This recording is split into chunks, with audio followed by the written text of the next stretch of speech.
Yo, yo. What up, everybody?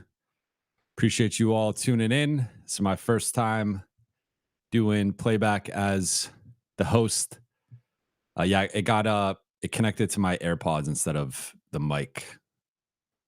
Um Connor asked if I have VIPs. I do. I don't know how to use them, but I have 10 VIPs.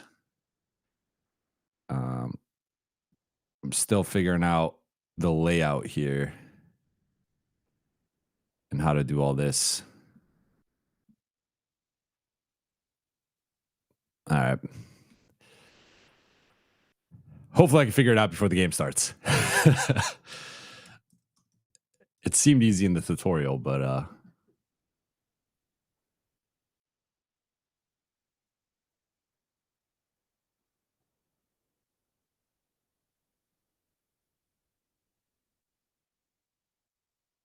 let's see. We got a power chat from Laker LA. What's Luka's stat line tonight? Luka's stat line, I will say 36 points, 11 rebounds, and 12 assists. Going big Luka performance. And I'll say 3 steals. 3 steals and a block. Book it. All right.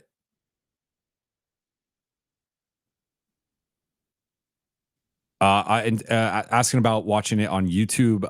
Technically, I don't think we can stream the game directly to YouTube, but we can stream it on here.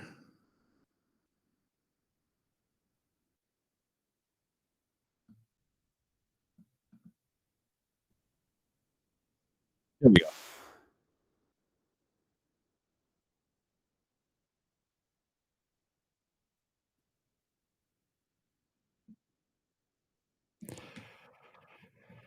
There we go. All right, this is fun. I'm excited.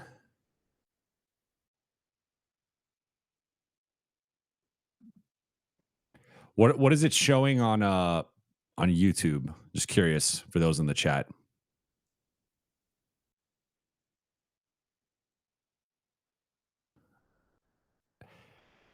Is it better if I change the stream to the ESPN stream? I see Steven saying no one can watch it because it's not streaming on League Pass. There's a box score on YouTube. Okay. Got you.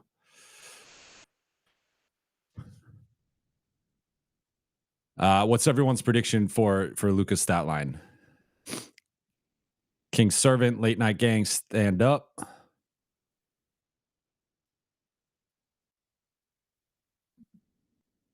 Okay, that's how I... All right, I'm getting the hang of this. It's a little different than YouTube. Lakers Aid says 40, 12, and 12. And here's the earlier one from Laker LA asking about Luka's stat line. We got El Taco Boy says 35, 11, and 7. Matt Green says 40, 12, and 8. I am T3 TV 37, 10, and 12. El Cholo says 69, 11, and 9. 6-7 was right there. Sky Falcon 42, 10, and 13. Mo Love, yeah, I think all the chats combined because I linked it to my YouTube.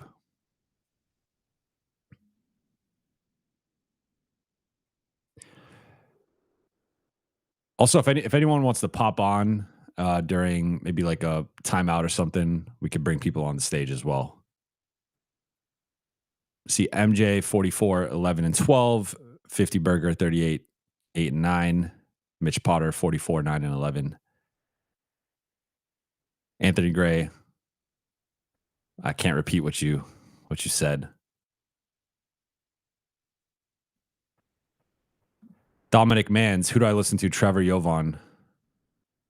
Spoiled for choices. I think Jason's also doing it too. We're full Lakers Collective is on YouTube right now. Hey, You can go back and forth, maybe see where the Lakers are doing better, which stream.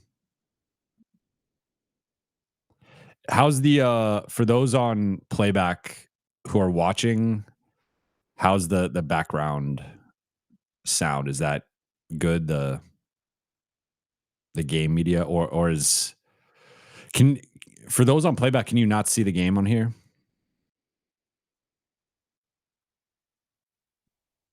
Got it. Let me try and see if I can figure out how to do the VIP thing.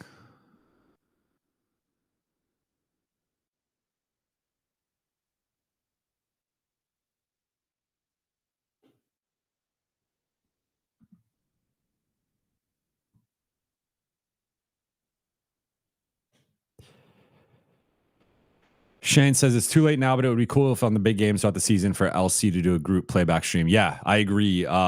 Jason had actually invited me on to his, and I would have done it if I wasn't doing my own. Iceberg says he got 4 devices on. I rock with it. How's everybody doing tonight? We're excited for the game. I just got quick workout in. Just got back from the gym and ready to lock in.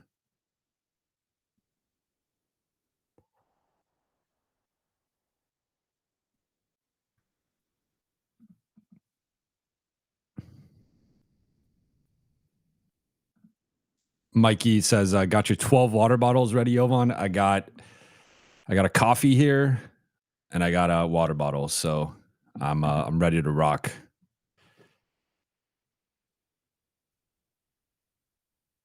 C 2 cents. Start Buha, bench Trevor, cut Timph. I can't bench or cut any of the guys, but I appreciate you. Tyga, Jovan, do you believe the Lakers need more two-way players? Yes. Not necessarily like I think they could stand to add one substantial two-way upgrade to the rotation / starting group. I mean, if you could add a couple, that would be cool, but I think one would suffice. Mike Hooley says he just dropped his wife off at her boyfriend's house, ready to watch. Hey, you know what? Do your thing. Appreciate you tuning in.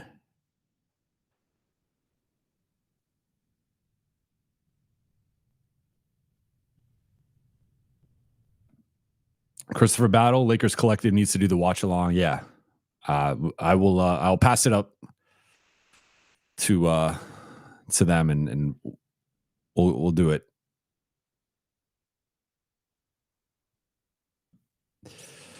Mo Love asking about Max. I think there's a chance they turn the page with most of the group. I just think it's. I just can't see Dallas trading back with the Lakers, but who knows? Brian Farmer, Jovan, would you be shocked if DK is still on the team after the deadline? I wouldn't be shocked, but I think he's probably the second or third most likely Laker to be traded.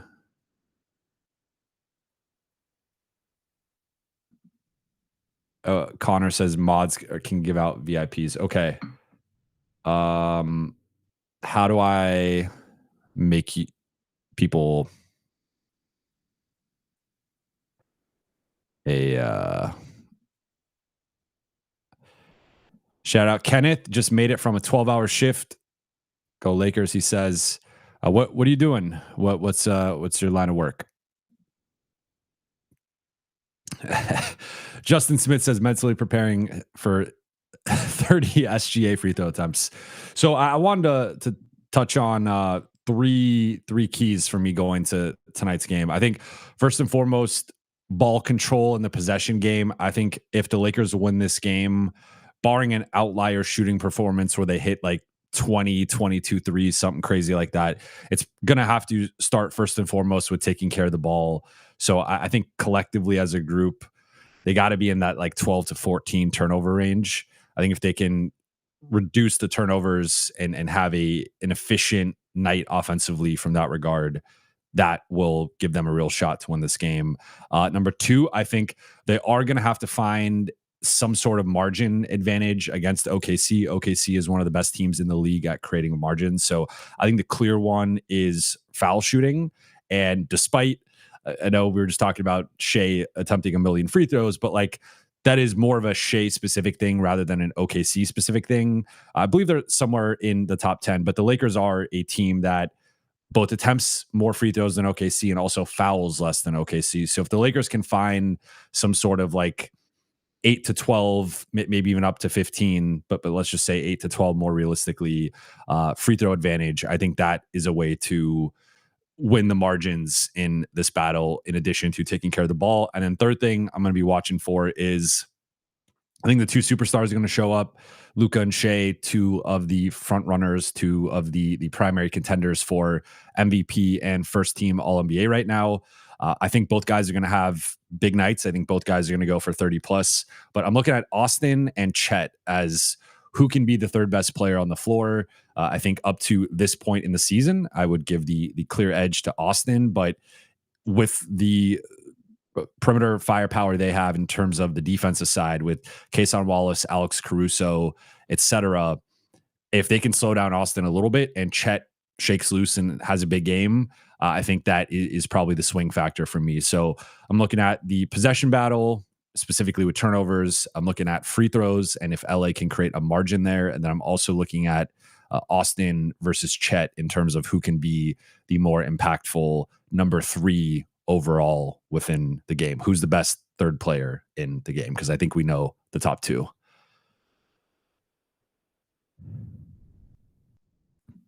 Nishia says, even if we don't win, I hope it's at least a competitive game until the end. Yeah, I'm hoping for a good game. And hey, the Lakers they're undefeated in crunch time. So there you go.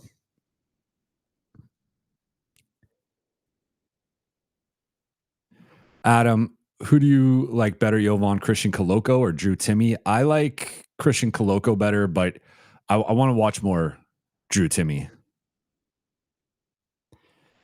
C2 cents. Let's make it a half court game. Exactly. Yeah. So I think one of the things I touched on in my preview the other night was that the the Thunder are one of the best teams in the league in forcing turnovers and scoring. On points off of turnovers. Lakers are one of the worst teams in the league, actually bottom two in terms of opponent points off of turnovers. So that's where my like point number one is. If the Lakers don't take care of the ball tonight, they are going to lose. If they have a performance like they did against like Portland, where they had 20 plus turnovers, or some of these high turnover games they've had, they will lose tonight. So I think that's a big key. Adam asking about the starting group. Starting lineup for Lakers is DeAndre Ayton, Rui Hachimura, Marcus Smart, Austin, and Luka. That group is 2-0 together. And then for OKC, it's Isaiah Hartenstein, Chet Holmgren, Shea, Kason Wallace, and AJ Mitchell. That group is 3-0 together. So of note, too, in terms of injuries, Lakers obviously without LeBron and Gabe. OKC is without J-Dub, Lou Dort, and Aaron Wiggins. J-Dub and LeBron sort of cancel each other out as like the number two players on each side. Big losses for both sides. But I think the Lou Dort loss for OKC is he doesn't shut that there's a narrative out there that he shuts down Luka. That's not the case, but he is one of the better Luka defenders in the league. So the fact that like he at least has like a chance of not letting Luka just go crazy, sort of. Without him, I don't know who they're gonna put on Luka. Like I guess are they gonna put Wallace on him? But Wallace is so small. Like are they putting Shea? Are they putting Mitchell? I guess Mitchell's a little bit bigger, but I don't know. It's gonna be interesting to see how the matchups start.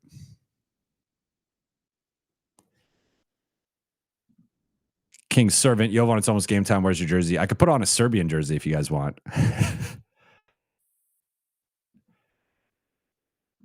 Connor Phillips says if you click on someone's name in the chat, there should be a tab to change their role. Okay, got it. Let me see. Okay, I see now. Got you.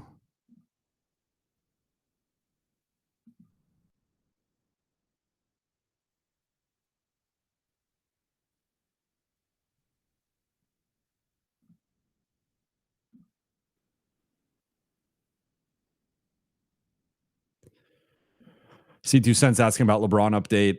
Heard LeBron looked good with the G League team, and the big thing going into Monday when the Lakers practice next, coming off of the road trip, is going to be whether he's available. If he practices Monday and things go well, he could play in that game Tuesday against Utah. If he doesn't, my prediction going back to last week was that they're probably going to be a little bit more cautious with him and hold him till the Sunday game.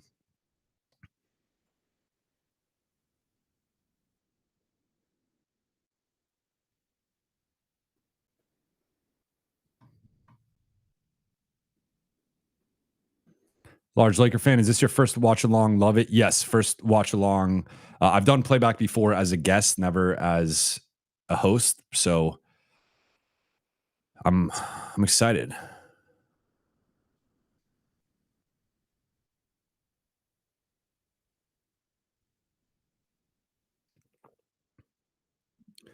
Molo says, I think they will blitz and double Luca, and we'll have to be quick and decisive to take advantage. OKC rotates and covers quickly.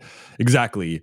And I think that's where, if you guys remember, like I've talked about this before, and Chris Finch talked about this, earlier in the season, that you can't really blitz Luca when LeBron is on the floor because of just how dominant, how special of a passer LeBron is. Sorry, getting my box score visible. All right.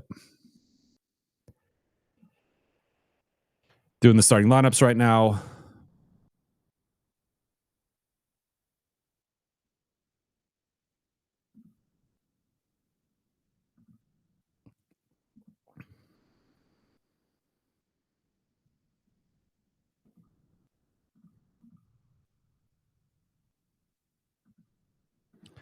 Connor Phillips asking about my preferred box score website. My preferred box score website is ESPN, but like everybody else that has been complaining about it, I hate the changes that they made. I have a special plugin on my ESPN box score that has advanced metrics, so it'll give me like the live offensive rating, defensive rating, effective field goal percentage, true shooting percentage, all that stuff. So that's also part of why I have it, because I've had that plugin for like almost a decade, and I've been using that as my primary box score plugin. So that's probably why. C2 Cents asking if, what is this?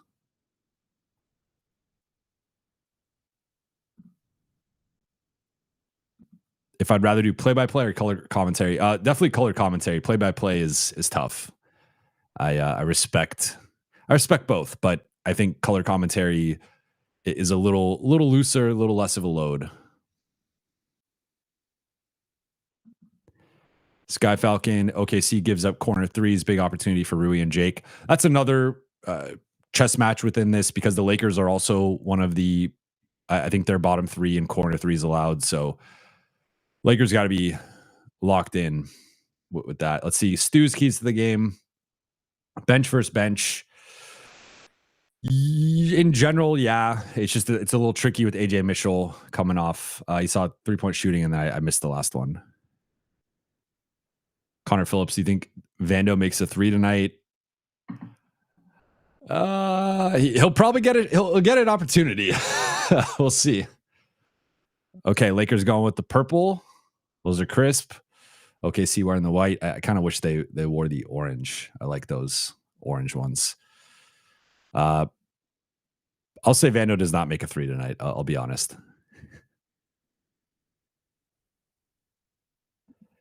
Brian Farmer says Chet versus Ayton will be interesting, and Hartenstein. That's two high motor bigs. All right, game about to start. Let's lock in.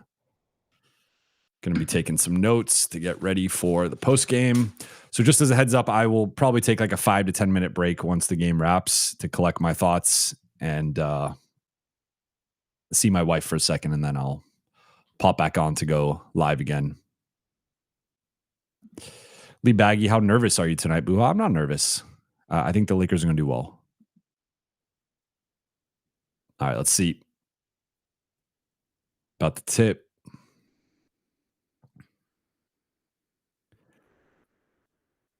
All right. AJ Mitchell on Austin, Kason Wallace on Luca, Hartenstein on Aiton, Chet on Rui.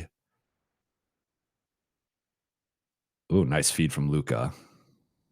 See, that's where Aiton's got to go up a little bit stronger than that. He tends to expose the ball.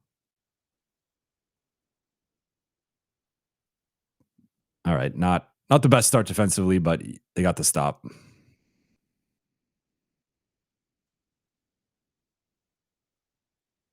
Okay. If you don't pick up Luca, he's going to waltz to the rim.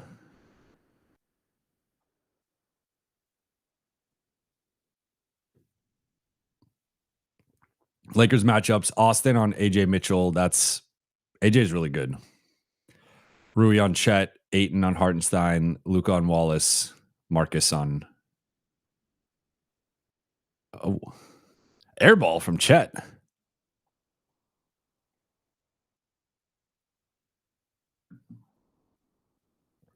All right, double drag.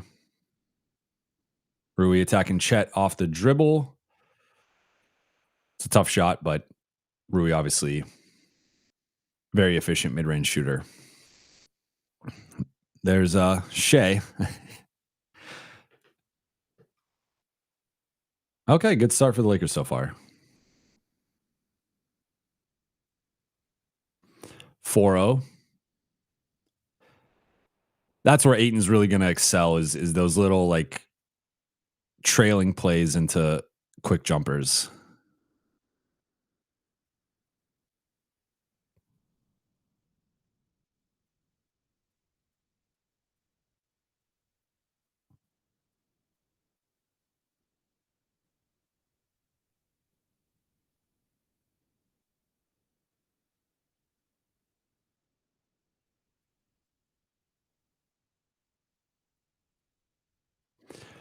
Wow. Okay.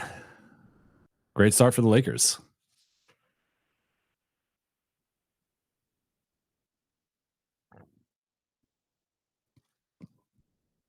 Ah. You can't fall asleep against this team in early offense. First turnover. And there you see pick 6. Can't turn the ball over against this team.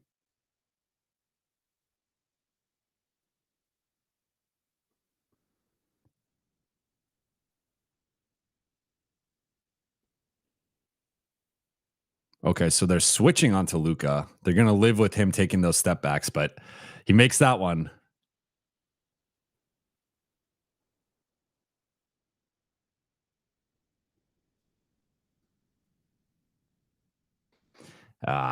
You gotta. Okay.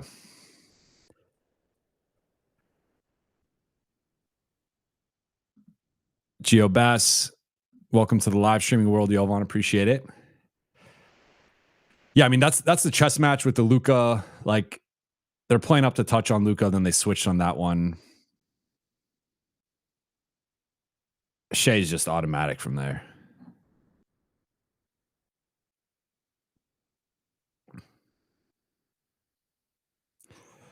Lakers are testing OKC's bigs early, seeing how they're going to defend those pull-ups.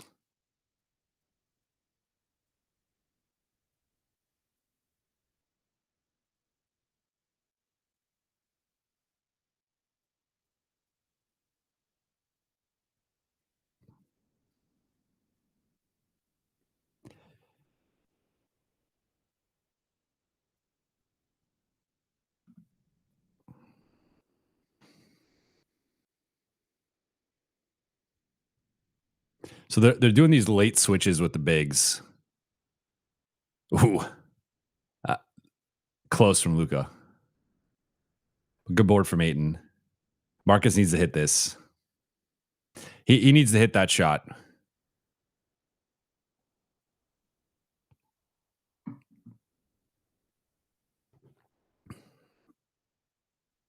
One big thing from the Lakers defense is that they got to keep them out of the paint. Which, as I say that, Shea gets a running floater. But LA's attacking quickly back offensively, which I think is smart. Getting Luca on the post against Kason Wallace. Doesn't draw the foul. Then picks one up on Shea.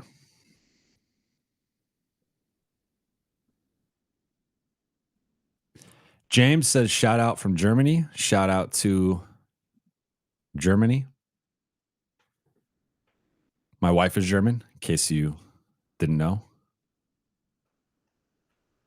Connor says, doesn't like Luka picking up the foul there. Yeah, I mean, I get it though, because he's stopping the fast break opportunity, and this is probably already faster than the Lakers want to play. Good defense from Ayton there. Switching on to Wallace. All right, 15-10, 6:57 left in the first quarter. Shea has 7 on 3 for 4 shooting, including 1 for 1 on threes. Luka has 5, 2 for 4 shooting, 1 for 2 on threes. Rui hit the 1-3, missed the pull-up jumper against Chet. Ayton got to go up stronger around the basket, especially against this team. Otherwise, he's going to get stuffed, but did hit that nice trailing little short roll. I mean, short roll area, but not technically a short roll jumper like that. And Austin missed the pull-up 3, but I like how they're trying to attack OKC's bigs and bringing them out from the paint. And then Marcus missed the kick-out 3 that I think that's going to be a big swing shot for Marcus in terms of his viability and, like, I would say the closing lineups again. Like, if they're playing this team, that's where the whole Rui Marcus conversation gets interesting, because I think Rui makes that shot.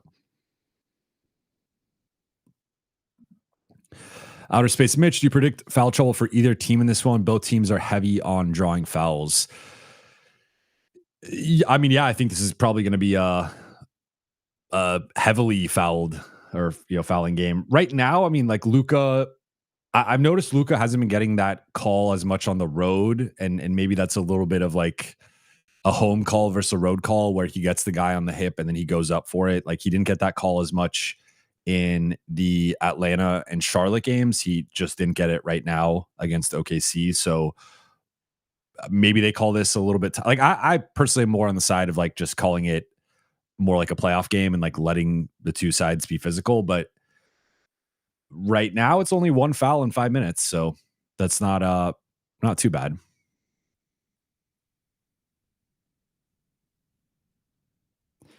Lakers for life. What is one underrated player you like watching? Are we talking on the Lakers or in general?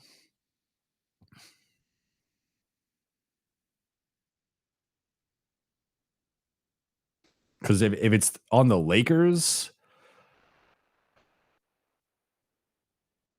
I mean, it's got to be Marcus for me. If it's for in general,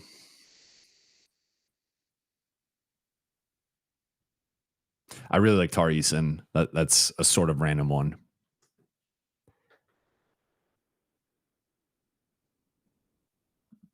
Outer Space Mitch asking if Luka's going to get a garbage time ejection. Nah, I don't think so. But that was ridiculous last time. Oh, they're without Kenrich Williams too. I forgot. So early OKC shooting 64%, Lakers shooting 40%, but Lakers have hit a couple threes. Rebounding battle is tied. 2 turnovers for the Lakers, 0 for the Thunder. Again, that's going to be a big swing factor here. 2 of the top 4 most injured teams this season. All right. Let's see how LA comes out of the timeout.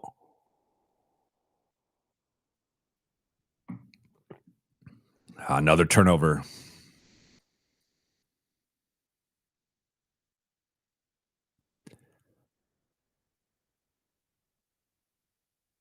They're lucky OKC didn't score there.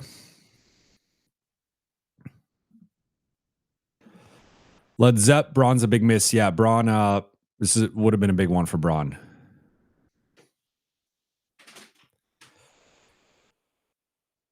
All right.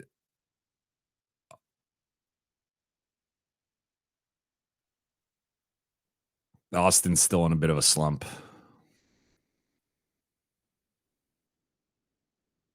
Nice trap. All right. Well, Chet's getting the whistle.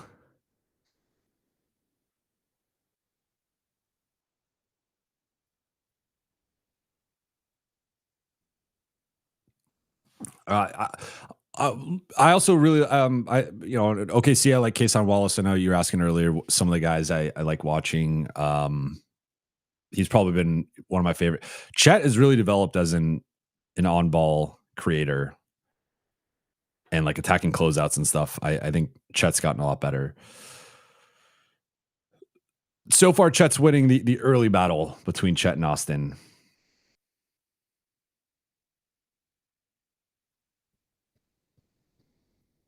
Iceberg Watkins says, if you haven't hit the like button, yeah, let's get those likes up.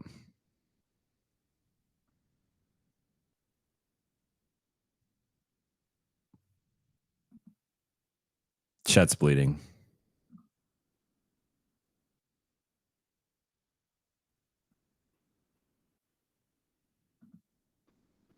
I think I handed out some VIPs. Let me know if you guys want a VIP.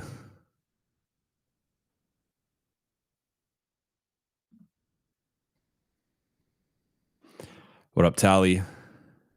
Mitch, I got you one. I think you got to be on playback to get the VIP. All right, Lakers down 7 early, about midway through the first 11-0 run for OKC right now. All right, there you go. They blitz Luka. They get Ayton for the roll and one. Got you AD. Got you Mimo. I don't even know what the VIPs do, but I guess we'll see. Jake in for. I didn't see who he just came in for.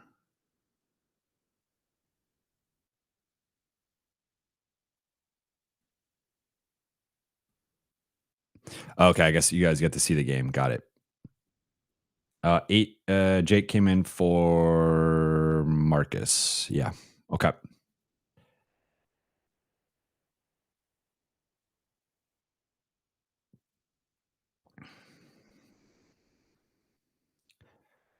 Good defense on this possession so far. AJ Mitchell's really good, man.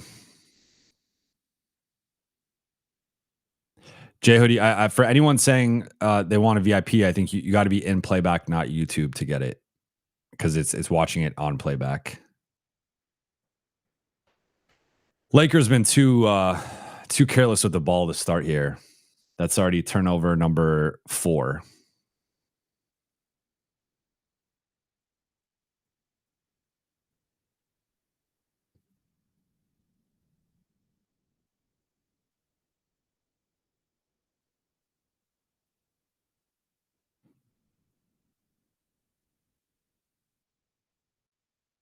That was good defense from Wallace. Good shot from Luka, but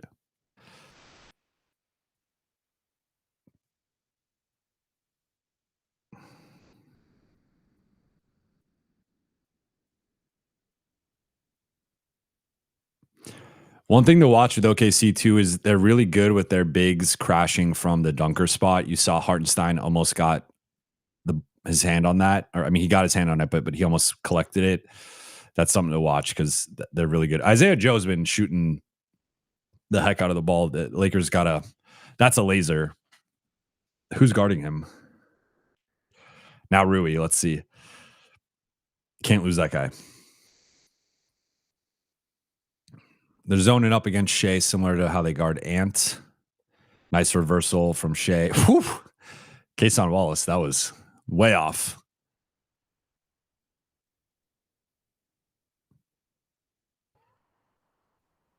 Nice feed from Luka.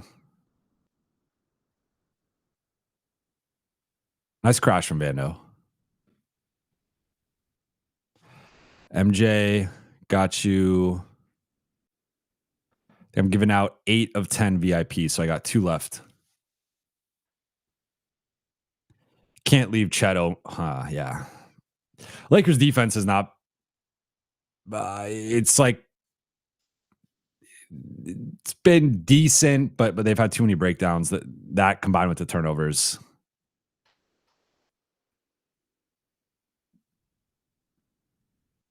Got you, Emmy. All right, we got one more.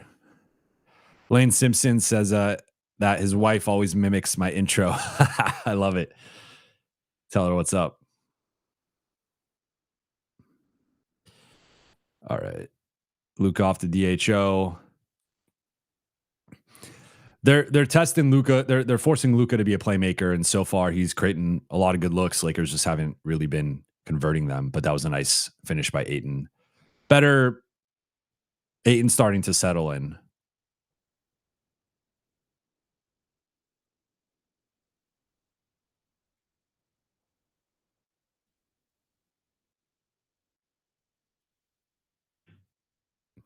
The kickball is gonna reset. 14 now for.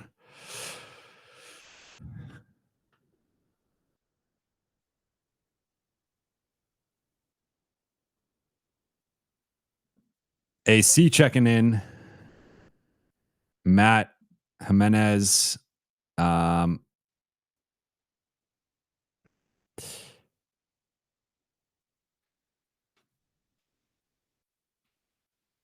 right. All the VIPs are out or doled out. Luka switched on to Shea. I like the half court defense for Shea so far.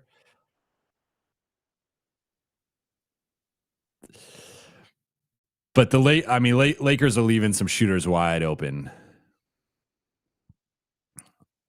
Another offensive foul or another turnover.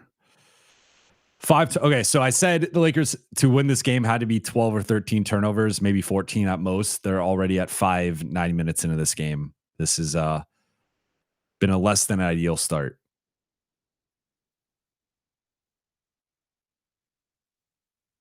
Five to 0 in turnovers right now. Ooh. Nice challenge. Nice verticality there from Vando. I thought that was gonna be a foul. And one from Luka. Okay, there you go.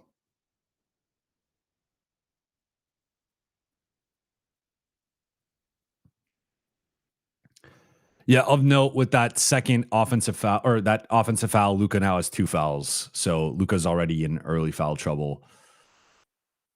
Timeout. Luka's going to go to the free throw line. Lakers down 9. Right now it's turnovers, which I said was the biggest key to the game. Off to a poor start from LA. 5 turnovers, barely 9 minutes into this game. 0 for OKC. OKC is also shaken loose on the perimeter and has hit 3 threes, and I believe at least 2 of those were completely wide open.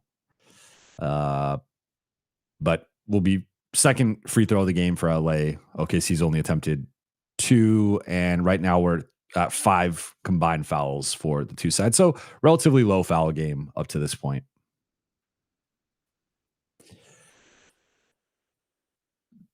Chris Bow says there's a lot of miscommunication on defense. Yeah, that's been a big issue.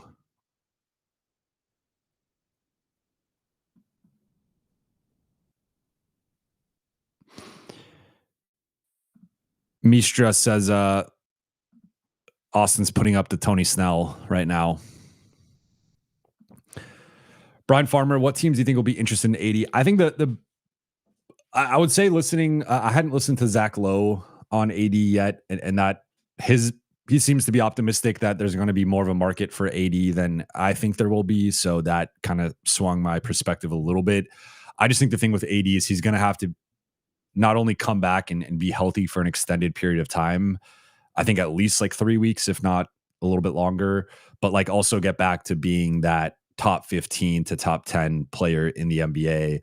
Otherwise, like there might be some team or maybe multiple teams that are desperate enough to take the chance on him. But I think if we are viewing it pragmatically and if you are in objective front office, that's a lot of money to put on your cap sheet without the guarantee. And even if he is, let's just say he right now they're dealing with this Achilles thing, which is scary. And the latest report, or one of the latest reports, was that he's trying to get it cleared. Nico was on board with it being cleared, and Dallas's doctors like, you cannot clear, we cannot clear this, otherwise you might tear your Achilles. That's a huge, like, that's at a minimum a yellow flag, if not a red flag already with what he's dealing with. So I just think if you're a front office, like, it's a little tricky to be like, I'm going to, unless you're just getting off of money. Like, I think Kyle Mann threw out the Paul George one. That's an interesting one because it's kind of bad money from the Philly side to take the gamble on AD. That's interesting, but unless you have the contracts that you could just get off of and you're not really investing much, I don't know if I can give up a lot to get AD, knowing the potential downside and risk with the injury. So I think we have to mention Sacramento, although it seems like they're more likely to go in a tanking path. Like, but then it's like, who else is desperate enough to really do it? I guess I think he mentioned the Clippers. That's an interesting one. And Minnesota. I don't know. I think it's too early, but I think AD has to come back and be healthy for some period of time. All right, Luka at the free throw line.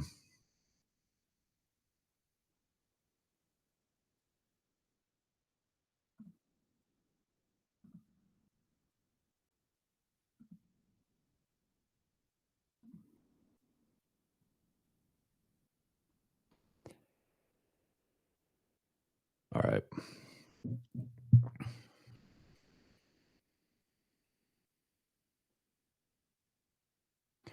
Good D there from Luka.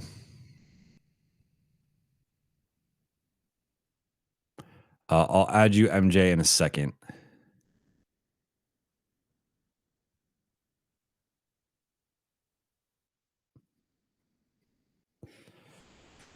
Too many turnovers.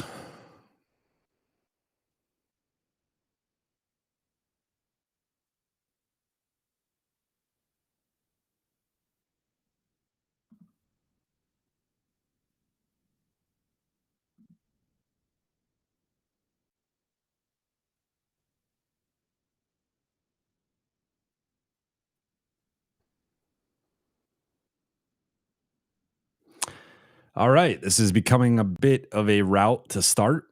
Still plenty of time left, but LA has got to lock in.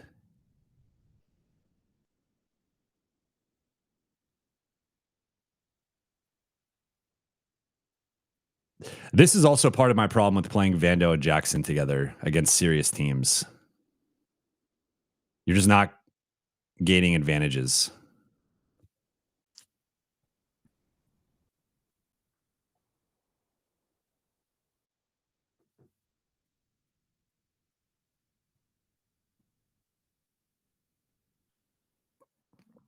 Do you guys know how to add mods in here?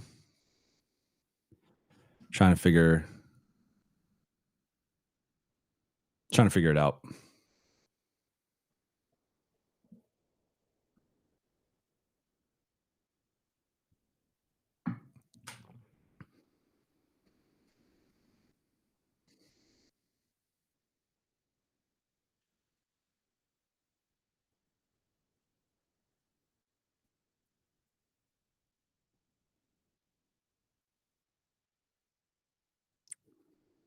That was a tough one from Luka.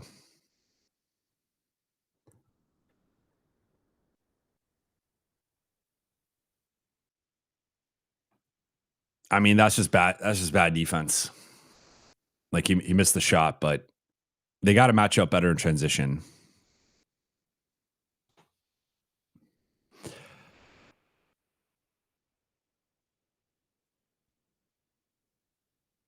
There you go. Austin gets a layup finally.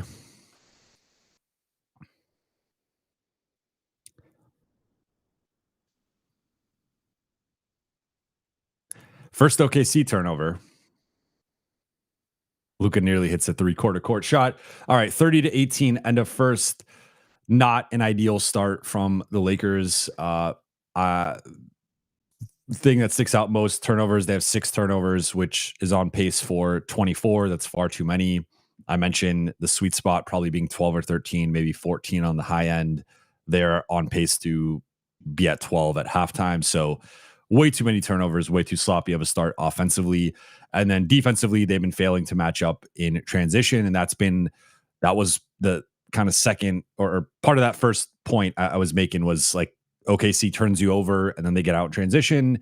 LA is not good in at matching up in those kind of like those scramble transitioning from one side of the floor to the other. LA can struggle in those instances. So you saw that. And then with how much attention they're putting towards Shea and zoning that up, they are leaving some shooters right now, more so above the break threes, but they have left a couple of corner looks open. So they got to KYP, like you got to know your personnel. So I mean, the Caruso one was open. Jalen Williams just missed a wide open three that he's capable of making. Isaiah Joe, that one was contested. That one was fine. But yeah, LA is. I think if anything, they've actually gotten a little lucky on OKC shooting to start so far. I think in terms of shot quality, OKC probably should have made. They made 4 threes. They probably should have made 6 or 7. LA, meanwhile, is struggling outside of Luka and Aiton, who got blocked his first shot, made his next 3. Luka's getting as is the case against OKC. He's getting a bunch of attention. He has 7 points, 3 assists. I think could have had 5 or 6 assists. Guys missed some shots. Austin has not had a good start. And my third key going in this game was Chet versus Austin, who's going to be the better number 2 for their respective team or number 3 overall. So far, it's been Chet. 5 points, 2 rebounds, and a block.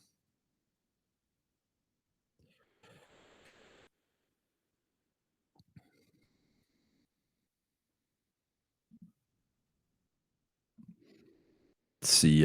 Bert asks, thank you for the super chat. Asks, why did they take so long to get Rui involved?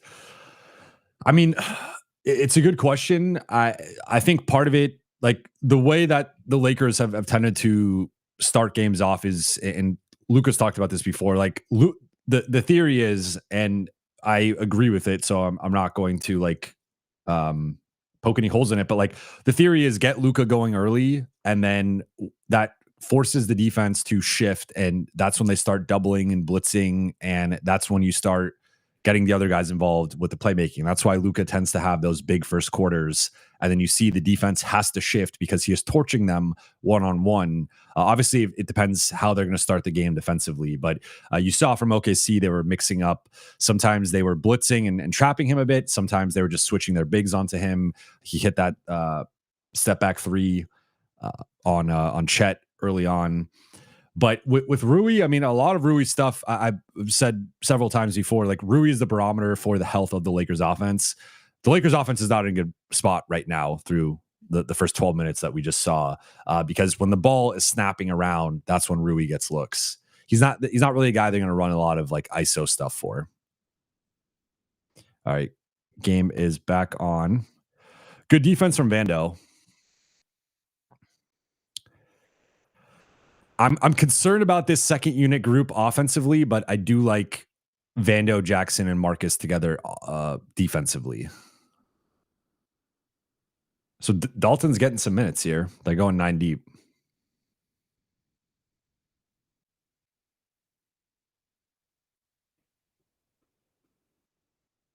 But that was not a good offensive possession. No. That's why this group I don't think can score very well together.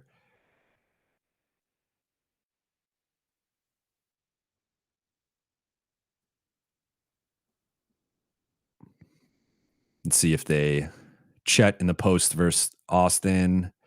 That's too easy. Missed the shot though. They got to get AR going.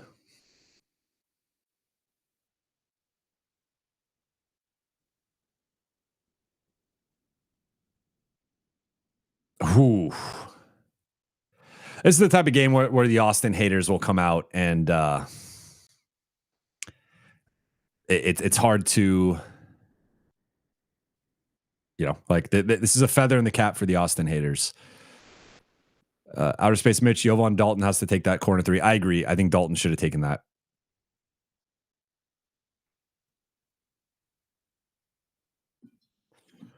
We need some more coffee.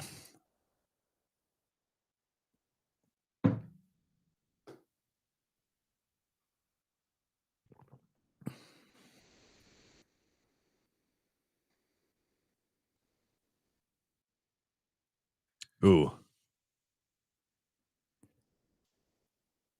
that might have been clean, but I want to see the replay.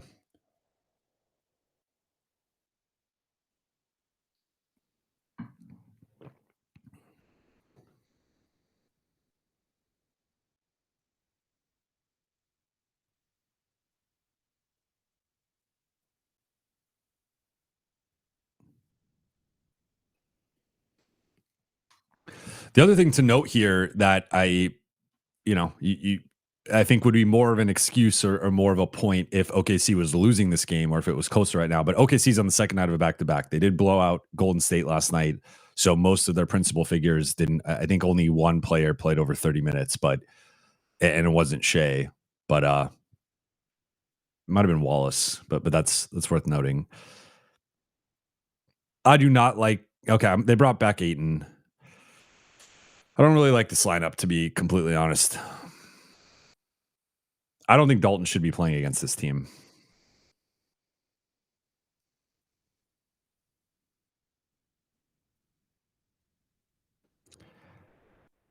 And I don't really think Marcus should be they should be posting up Marcus against AJ Mitchell.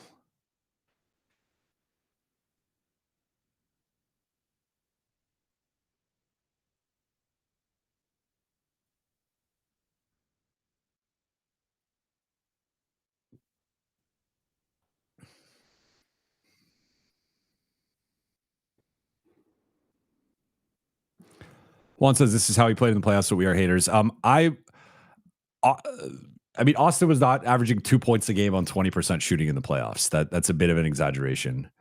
Nice out of bounds play. Getting another foul on Chet, second foul on Chet. So that's something to monitor. He is one of the better interior defenders in the league. Nice back cut there from Rui. To the original point from Spectrum about the benches, right now OKC has a 5-0 bench lead.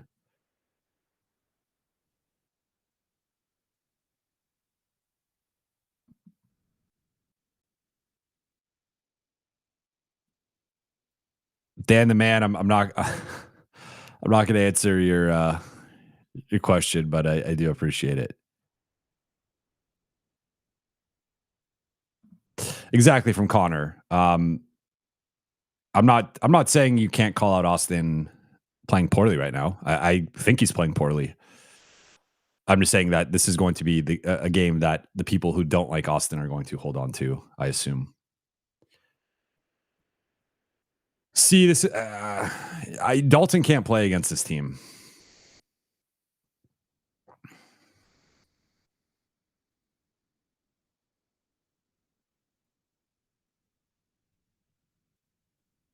Don't love that shot from Smart. This game is getting away from the Lakers. I think they need a timeout and they need to put Luka back in.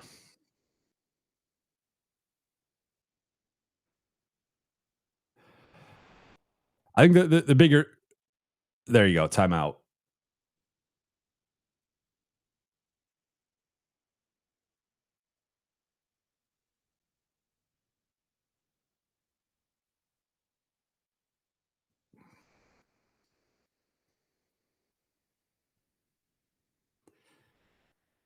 Yeah, I mean, I just don't. Sorry, I was scanning the box score. I don't love that lineup that just started the second quarter. I don't think Dalton should be playing against this team. I don't think he's shown enough.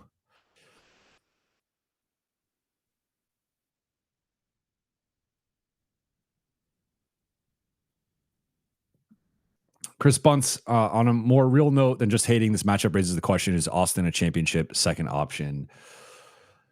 I still think he's like.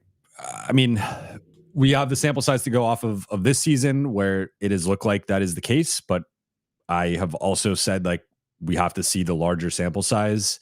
I think there's a chance that OKC in particular is a tough matchup for him. Now that said, the Lakers will likely have to go through OKC at some point, so that matters, right? Like, so two things can be true where he can be a championship number two in some contexts, maybe against OKC, that's not the case, but I also don't want to overreact to 14 and a half minutes here. Let's see how the rest of the game plays out.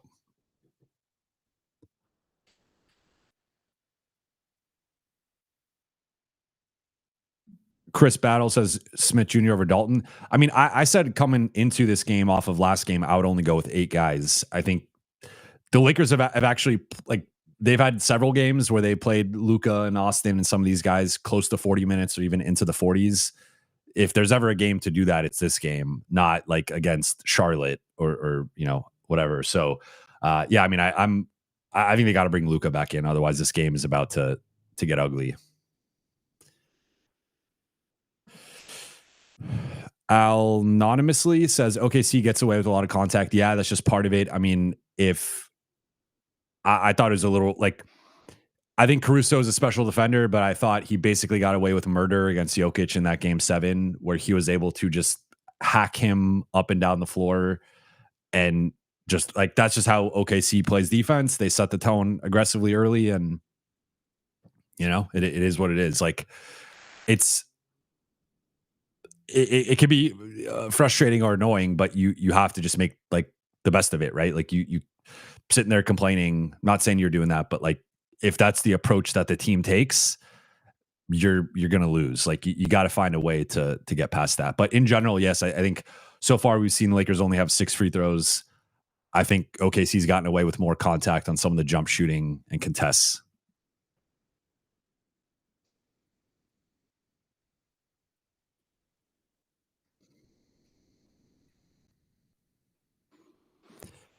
Alex says that AR shot is shit lately. Yeah, I mean, especially from 3, he's just not been hitting threes. He's 32% on the season. I think it's going to bounce back, but tonight would have been a good night, and there's still time. Like this lineup better, but I still would probably rather go. They need to go back to Luka soon. I like going to Ayton, getting Hartenstein. That's his first foul. Chet has a couple, but they're not really touching the paint. That's been a big thing so far for LA. And it's tough because OKC just swarms you, and they're so. Ooh, jump. See, I thought that could have been a foul.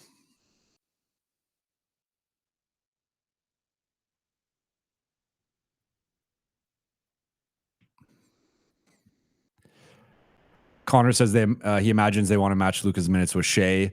The issue is OKC's already up by 17. So I think if that was the original plan, you got to scrap that plan and start, like, you need to start cutting into this deficit.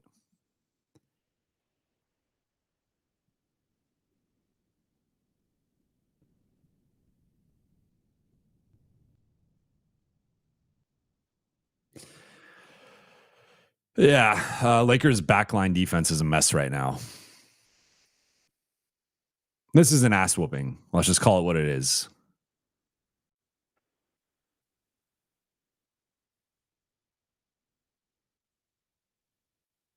All right, Austin getting downhill, drawing a foul. Let's see if that maybe gets him going. They need that.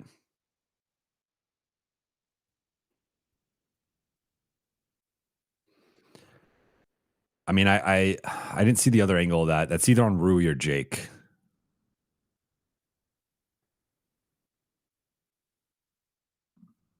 Juan says we are getting dog walked. Yeah, not a great start. All right, Luka's checking back in. Lakers down 40-22, 8:49 left.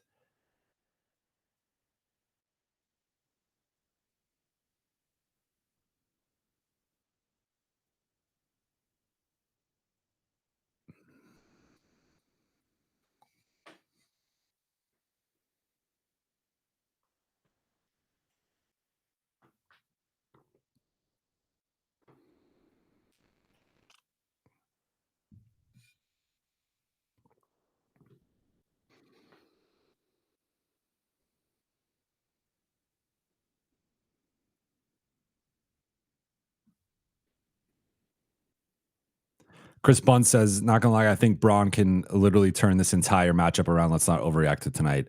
I agree. I do want to note though, like, they're without J Dub and Lou Dort, who are 2 of their starters and two big important pieces. So they're not at full strength either. I think if we're going to acknowledge LeBron, we got to acknowledge J-Dub and Dort too. But I do think LeBron's presence does change this matchup. Caruso, man.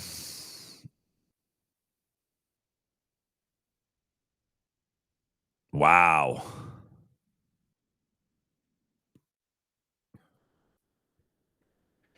Yeah, this is a rough Austin game. This is a really rough Austin game.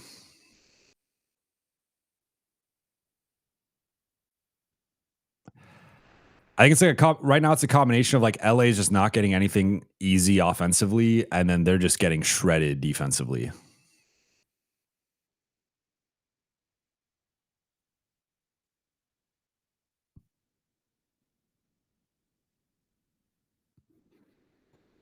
Outer space. Are you talking about on AR there, or who are you saying what was foul?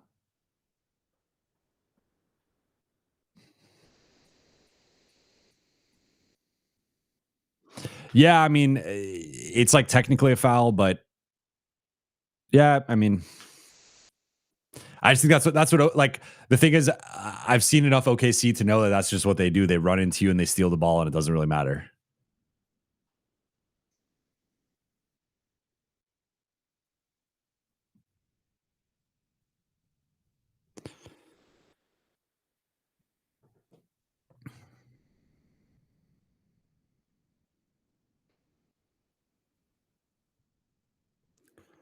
They need to string some stops together,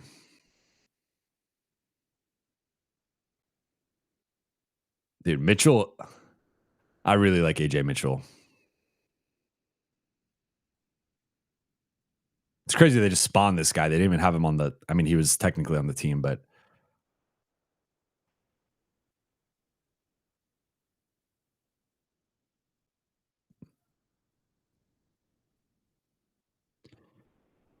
Lakers just look small against this team. They look small and slow.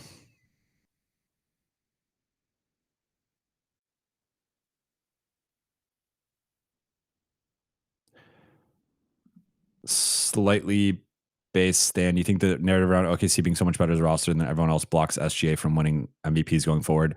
I think that the challenge for Shea looking at this season and as Austin gets downhill, gets to the free throw line, it's just going to be when you win an MVP, you have to level up or dramatically increase in some capacity, right? If you look at the multi-time MVPs, they typically maybe they go from averaging 28 per game to 30 per game or 6 assists to 8 assists, something like that. With Shea right now, he's averaging pretty much close to the same numbers. Some of his numbers are slightly better, some of his numbers are slightly worse.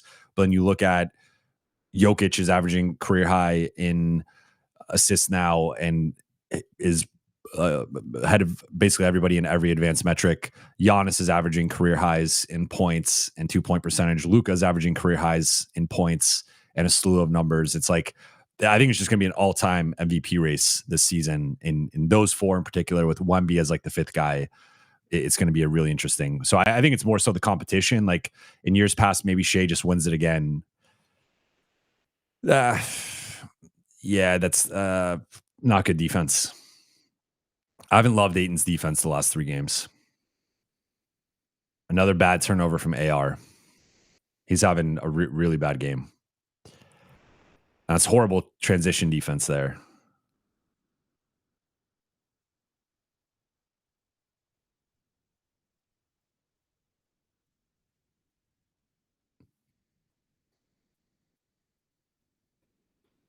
I'd love to be a fly on the wall at the locker room at halftime to hear what JJ says. Don't love that shot from Luka.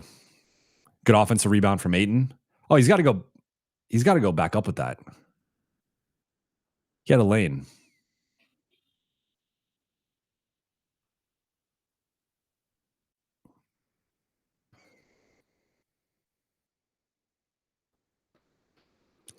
Joel says, just had a spirited debate with a Heat fan. Thinks Powell is clearly better than Reeves. I disagree. Obviously, this isn't the best time to be defending Austin, but if you look at Like Powell's averaging 2 assists per game. I think Powell's a better shooter, and you could argue like a better finisher off of drives, even though Austin has been incredible from 2 point range this season. But he's averaging 24, 4, and 2. Austin's averaging 35 and 9. I mean, I don't. He's a better, probably slightly better defender.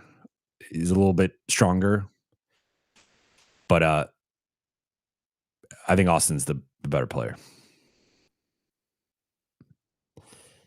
They can get nothing, man. They wow. This is a beatdown. I mean, see, like, I mean, this isn't even a knock on Rui, but like, this is why, like, Shea's too quick for Rui, and I don't think. Ooh, what's this?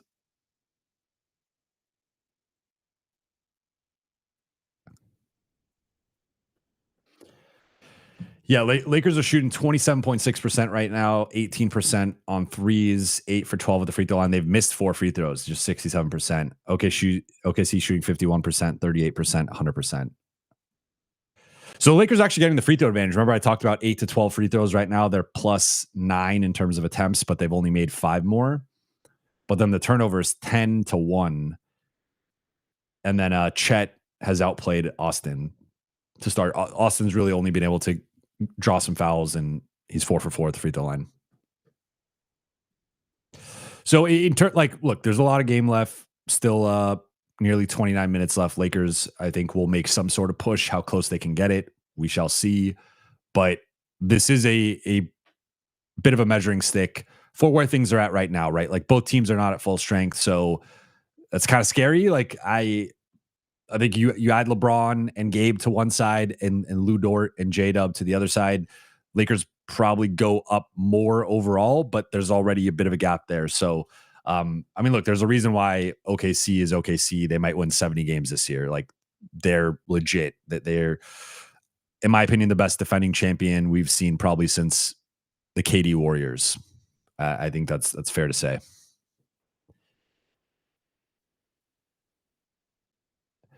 Ashwin says, "LOL, it's over, Jovan." I'm not saying it's not over. I'm just saying I think the Lakers will make some sort of run at some point, but I don't know how close that. Like, it might just be to 15 or something. We'll see. C Wessel 10. That Hawks L sucks so much. Sadly, I think that this year's version of the Orlando loss last year, where we start great and one loss brings us down a bit, definitely wouldn't be surprised to see us go in a slump. That's certainly possible. I wouldn't. Uh, I don't think this is because of that. I think this is because OKC is just really good, and they're quicker than the Lakers, they're more athletic than the Lakers, and they're bigger than the Lakers, at least in the front court. So like that with this current version of these two teams, obviously it changes a bit with adding in LeBron. But I mean, I think another thing the Lakers have to figure out too is like potentially they don't really have a too big look right now. And I think against OKC, you might need a too big look, or maybe you could get away with Ayton and LeBron, but maybe there's a look where LeBron's at the 3 and there's another big in there. I don't know if that look is currently on this roster. I think the other thing though is Vando has had some good defensive moments. He does have 4 boards, but Laravia, Dalton, and Jackson have not done much. And like Austin struggling as well. Smart is struggling, especially with the shot selection. So you're just going down the list, and it's like no one's really playing well right now. But outside of the starters, Vando is like the only guy who's kind of looked like he's belonged off of the bench, and that's really only been on the defensive end. Offensively, we know about the limitations.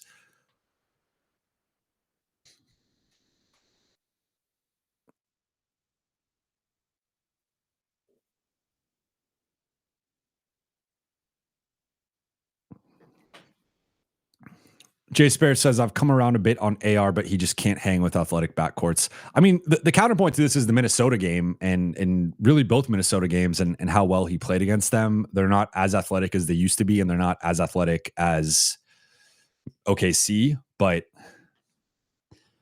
all right, let's see. Lakers go. That it was yeah. Connor says, and the Portland game. Yeah. Another. Austin's actually fared like but this is obviously a stinker. There's no denying that. Lakers go to a zone and just give up a wide open dunk. I believe that was on Rui, but I'd have to rewatch it.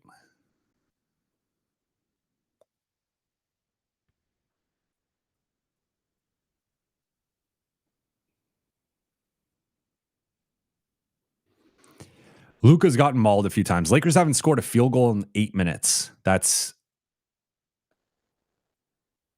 insane. That's going back to the end of the first quarter. And then, of course, Marcus Smart nails that three.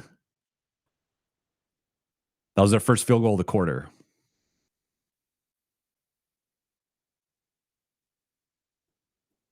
Deep three from Isaiah Joe. Damn.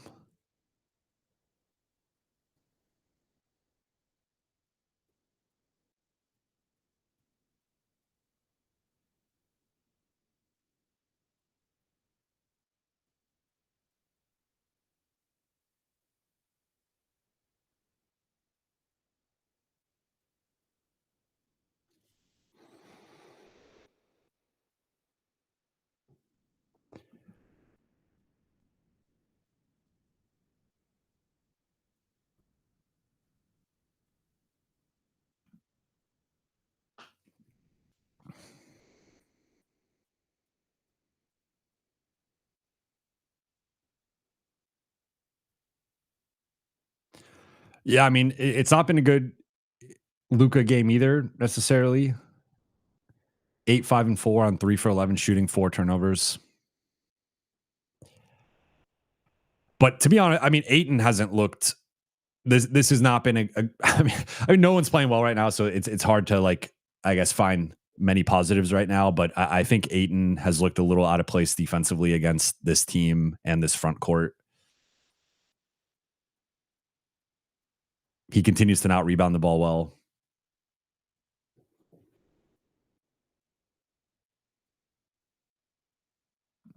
Mo Love says this is without Jay Will and Dort. They're way deeper. They are way deeper than we are. I mean, yeah, they are way deeper than the Lakers. There's no getting around that. I think that the theory is that LA's big three could be better than their big three, and then the role players can make enough shots. But Ayton just picked up his third.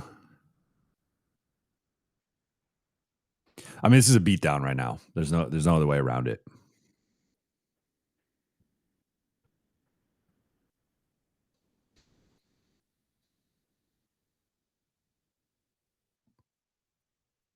All right, there's a foul for Luka.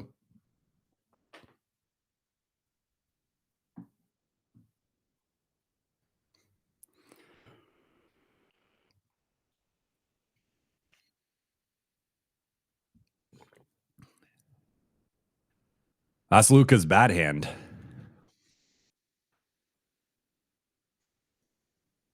Yeah.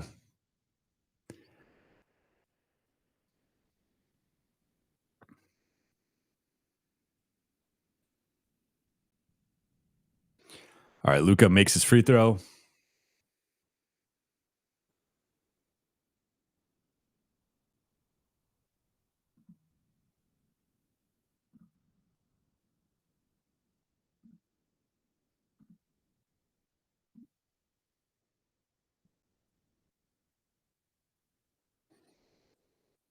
Luka misses the second.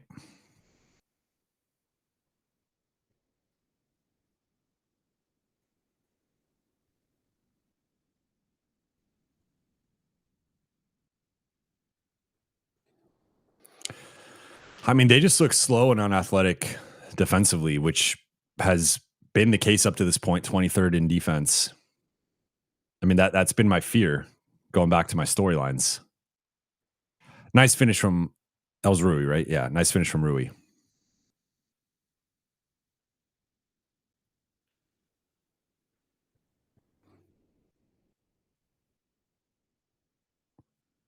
They're just cutting undeterred into the middle of the floor. Ooh, that was a nice deep seal attempt there for Rui, but gets it poked away.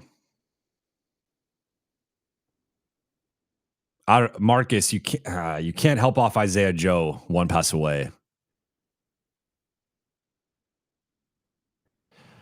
Yeah, this is ugly.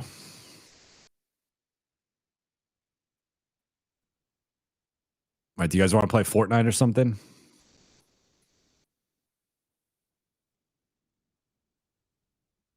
Okay, nice take by AR.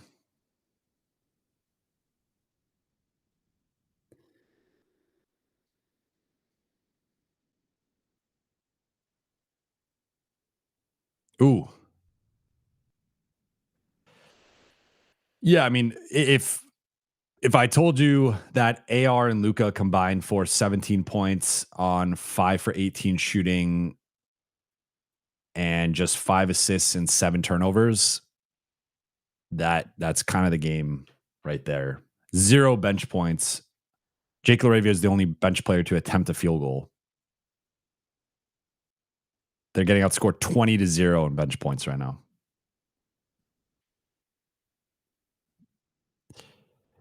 Mo Love says, not very considerate of the Lakers for your first live stream. Yeah, man. I needed some good vibes. I needed some positivity.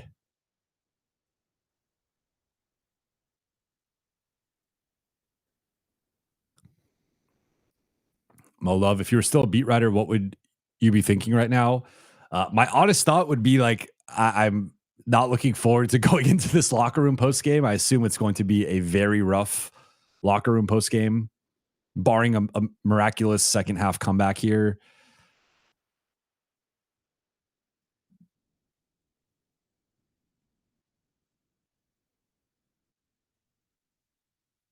All right, Luca splits the double, gets downhill. Nice finish. Yeah, the JJ presser is going to be. Thank you, Jay Spares, for the power chat, just because this is depressing as hell. Yeah, I get you.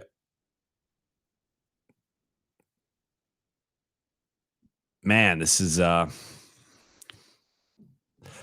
trying to get Rui in the post against the smaller guys, which I like that, but what was that?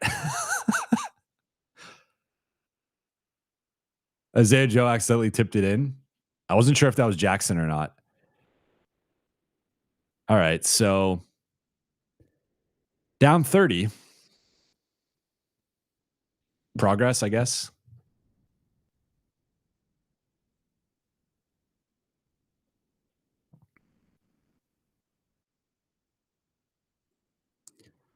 Final shot for LA here.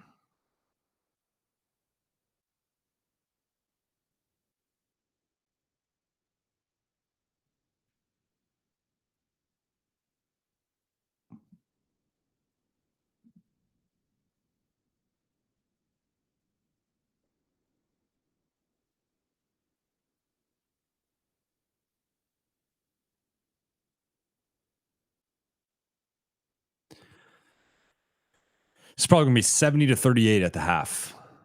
Just an absolute beatdown.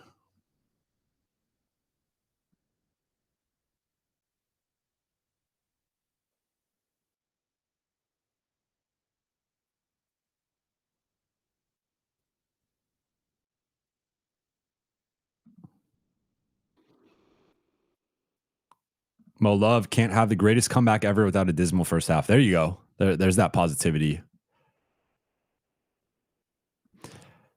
C. Wessel 10, jealous of OKC fans and the fact that their team does not stop running and hustling, even up 30. To this point, like that, I saw there was a comment, I think after the Charlotte game, where someone was like, well, of course the Lakers are, going to play to the level of Atlanta and Charlotte and, not defend at a high level. And I disagree with that. I think OKC is obviously they're younger and more athletic than the Lakers, but they're an example of like some teams just play hard all the time. And the Lakers, to their credit, have often been that type of team to start this season.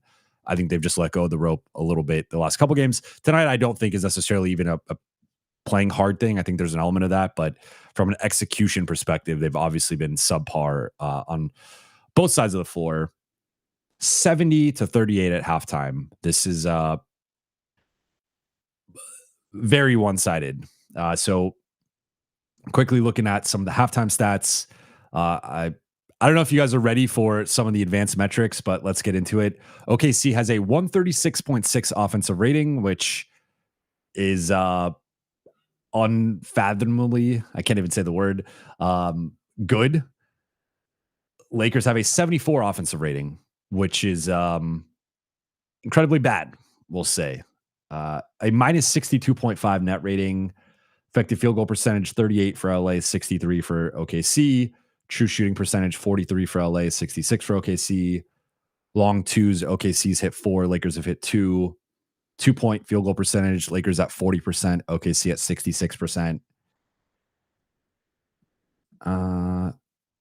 Then look at some of the more general numbers. OKC shooting 55% overall, LA 34. OKC's hit 8 threes, 40%. Lakers at 3, 23%. Lakers have attempted 5 more free throws, but only hit 1 more. Got to hit your free throws. They've actually done well offensive glass, 4 offensive rebounds. They're winning the rebounding battle by 1. But you look at the turnovers, and one big thing I mentioned was the possession game. OKC's attempted 11 more shots than LA, and that right now is a big difference. In addition to the shooting, you get to assists, 16-6 advantage for OKC, steals 8-1, blocks 4-0, turnovers 11-1. OKC has 18 points off of LA's 11 turnovers.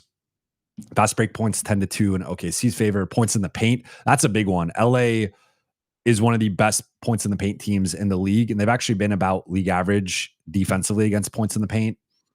The fact that they're getting thrashed 30-16 is a big part of this.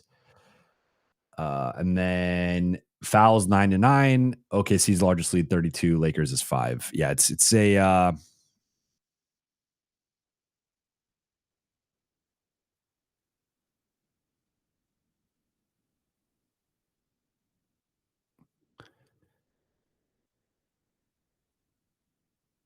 all right. Let's chill it out in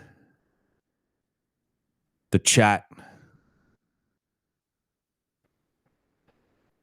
Ashman says we need this beatdown. It's the difference between organizations, not just players on the floor. Lakers need to and will learn from this example. Yeah, I mean, certainly things to learn from. AD POY, so AD defensive player of the year. It's fine. I never liked basketball anyway. All right. Any questions you guys want me to get to?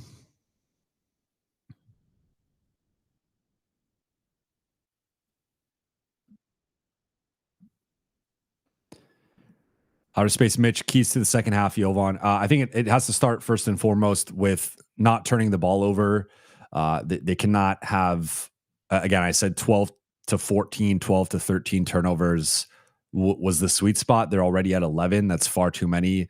6 in the first quarter, 5 in the second quarter. So has to take care of the ball. I would like to see, I mean, I think that's like the bare minimum to start.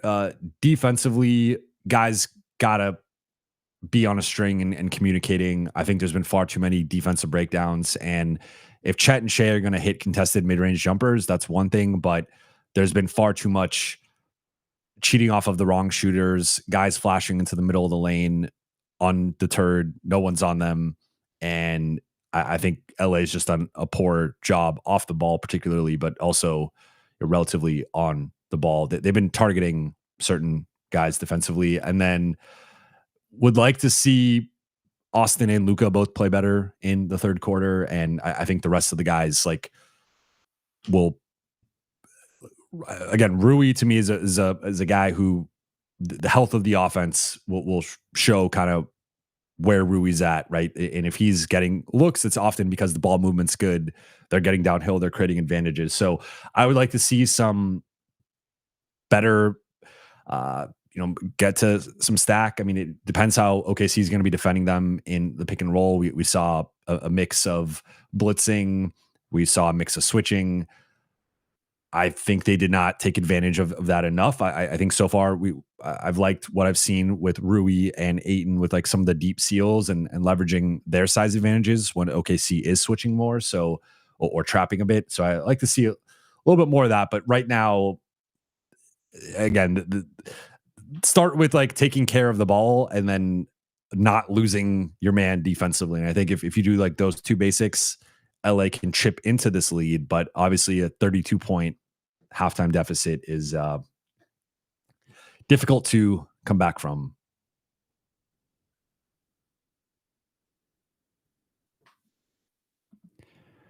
Braden, thank you for the power chat. It's crazy. They just go and go and go. I'll be shocked if they don't repeat. They're on a whole different level than anybody else in the league, in my opinion. Yeah, I mean, OKC, that was, a topic that I've touched on now a couple of times on Beyond the Block. Like, they just look better than last season, and it makes sense because a lot of times with young teams, like the trajectory is like you go through the growing pains and you eventually get over the hump and win the title, or kind of max out whatever your potential is. Felt like they kind of went through that last season where they had the growing pains in the Denver series, they had the growing pains in the Indiana series. They were still able to win those series and win the title. And I wouldn't be shocked, honestly, if they have a pretty dominant playoff run where maybe they lose like 3 or 4 games total. Now, the one thing with them that they're going to have to figure out is their offense can go through lulls, especially with the shot making. And tonight, so far, good shot making, 8 for 20 on threes, 40%. But like, they can struggle with turnovers and shot making themselves. But typically, the defense is so good that they can fall back on that. And that's, I mean, this is by far the best defense the Lakers have faced this season. I think we've seen how much their offense has struggled in this first half. And like, it's just different against OKC compared to anybody else. And they're doing this, mind you, without Lou Dort, who's arguably their best perimeter defender, or at least, I mean, between Dort, Caruso, and Wallace, it's a pretty good competition there. And then J-Dub was also an all defense candidate last year. So they're missing 2 of their 4 best perimeter defenders. And that's just the insane thing with this group.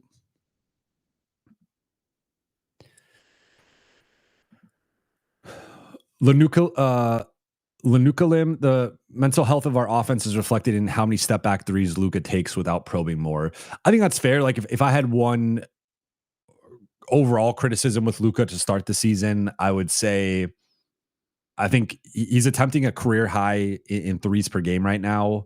And I know the shot is up and down, but he is shooting just 32%, and he's been so good inside the arc. It's like, he's shooting 66% inside the arc going into tonight. That'll probably drop off of tonight. But then compared to 32% beyond the arc, like, he can create that step back three against anybody under basically any circumstance. It's unguardable. But I would like to see Luka get a little bit more downhill. And like, I know he's incredibly confident, as he should be, because he's arguably the best player in the world, or the best offensive player in the world. But I think that it's okay to acknowledge, like, right now, maybe my shot isn't falling. Let me get inside where I'm basically also unguardable. I can create a mid-range step back against anybody, or get downhill, get fouled, get my floater. Like, that's what I'd like to see a little bit more from him, because like right now, even 4 for 13 overall, 1 for 5 on threes. So he's 3 for 8 inside the arc. It's not great, and it's definitely below his standards, but it's better than 1 for 5 on threes. And I think right now his shot isn't falling. I'm not saying he should stop taking threes, or not try to shoot his way out of it. But I think instead of averaging 12 threes a game, maybe that could be 8 or 9 for the, in the meantime. And those extra 3 or 4 shots could go to him going downhill and trying to score inside the arc. That would really be my only kind of knock on him to start the season, is I think he's settling a little bit too much for threes right now. Jay Sperry says, I became a Lakers fan 3 years ago when I got back into basketball. I'm questioning my life choices. Don't quite. You got Luka. You're good. You're good. Blurry 10, would LeBron being on the floor stop this at all? I'm not advocating against him, just wondering if his communication could help. I want LBJ back ASAP. I think it would help. I think the area it's not going to help, or it's not going to change, is like, I think the Lakers do have some, I'm going to put it kindly, like some space cadets on defense, and LeBron will help with the communication, but you can't like be out there holding dudes' hands, like showing them what to do, or where to go. And I do think there are just some defensive limitations with this group. And I mean, like, the one, like, for as good as the offense has been and as impressive as Luka's been, as impressive as Austin has been overall, like to start this season, the defense has been just as like impressively bad. And you know, I laid out in my 10 storylines yesterday, like the Lakers have not been good defensively, and basically every metric they either rate out as average or bad. And that's a problem. Like you're not winning a title if you're this bad defensively. So I think LeBron will help. And can he help them get from 23rd to like 19th, 18th, 17th? Maybe. Is he going to be the difference between them being 23rd and like 10th? I don't think so. I don't think at this phase of his career he's like going to dramatically like, you know, cut their defensive rating in half in terms of where they rank in the league. I think that's too much to ask of him. And I mean, it's just a clear kind of weakness with this roster. Like I think it's okay to say like they have a bunch of offensive firepower and a bunch of finishing around Luka, LeBron, and Austin. And we've seen that with Rui and Ayton and Laravia and even Smart to a lesser extent, like Gabe when he's healthy. Like they have shooters and guys who can attack closeouts and finish off of that. And that's why I think the offense is going to be a top 5 offense once they're fully healthy. But the defense right now, they just don't really have a lot of ball pressure, don't have guys who can keep guys in front of them. It's like it's more of like a team wide thing than even like any individual player, though some of the guys I think are worse defensively than others.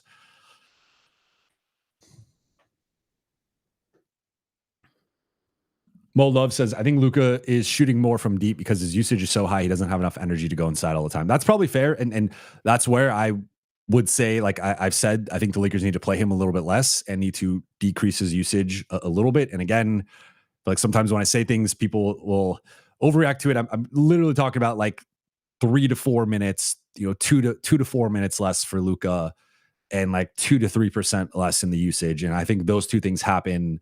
You see Luka have his legs more. Blurry says, if that's the case, we need trades 100%, no questions, no more optionality talk. I mean, I think they need the trade for the fifth starter / like, you know, two-way defender. Because right now, I think what we're seeing is like, I think Marcus and Vando are having good moments defensively, but they both come with questions offensively. Marcus less so, but the issue with Marcus is he's so confident offensively that he will sometimes take shots that will, you know, are questionable. Vando, it's the opposite, where he can be so timid offensively, where he will turn down open looks. Although, especially if it's a 3, you don't necessarily want Vando taking it.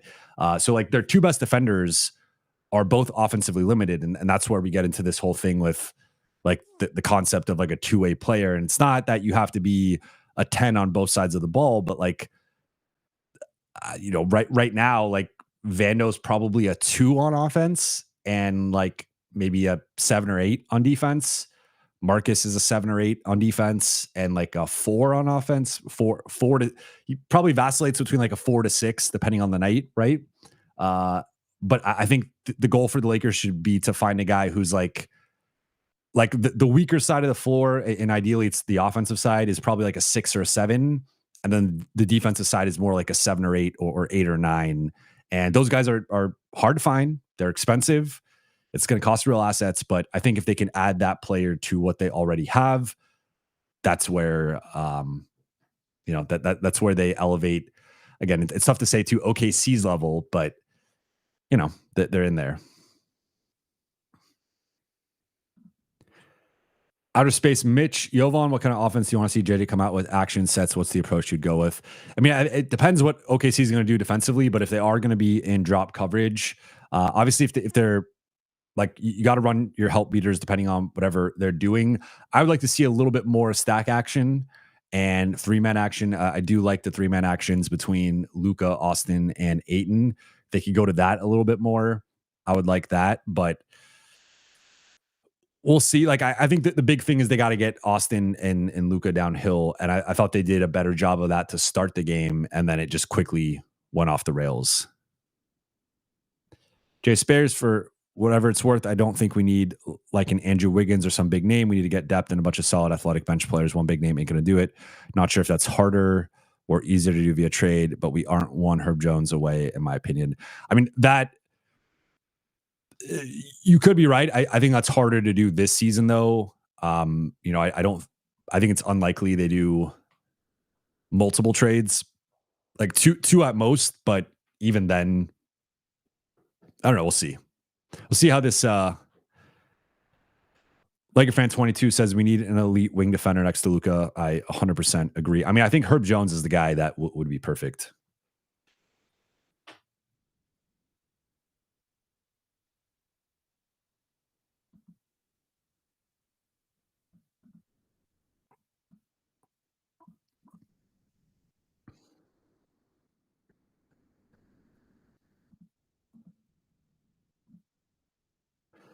All right, second half about to start. Blurry asks, how much would Herb Jones cost? It's probably Rui in a first. Or it's the first, and then I don't know if it has to be Rui. Maybe it can be the expirings. All right, nice start. Aiton breaks up the lob.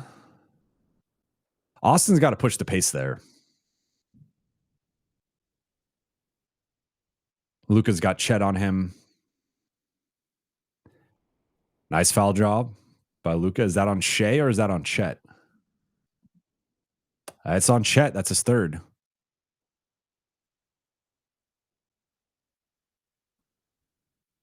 All right, so nice start to the second half for the Lakers. First couple possessions.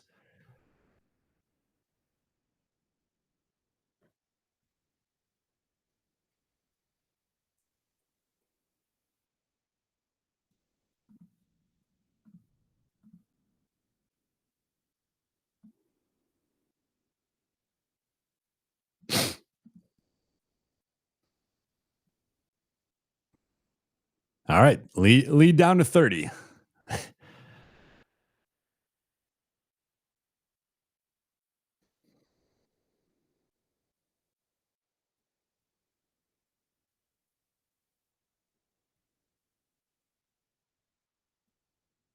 Aiton switched on to Shea. That's too easy. Chet, I mean, Chet's a tough matchup for them because he's too quick for DA, and then they don't have anyone else at that. I mean, Chet's just all right. Nice look for Rui, doesn't convert.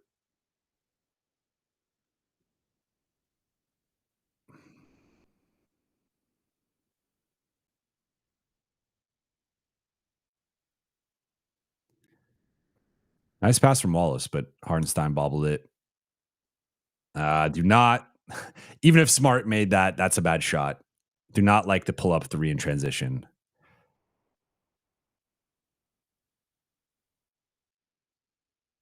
Nice steal from Austin.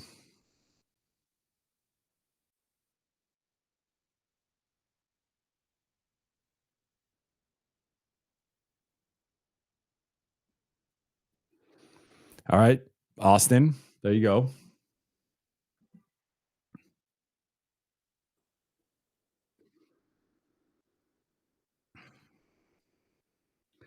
Lakers playing really good defense to start this third. Oh, Austin.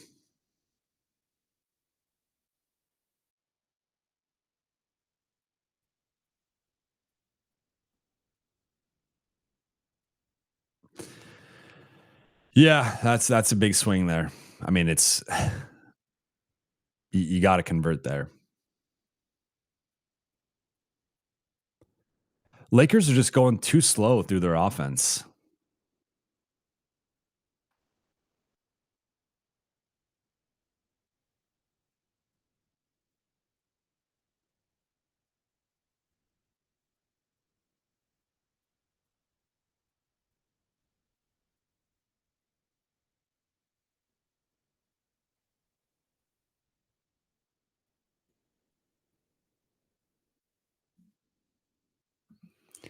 Luca picked up his third.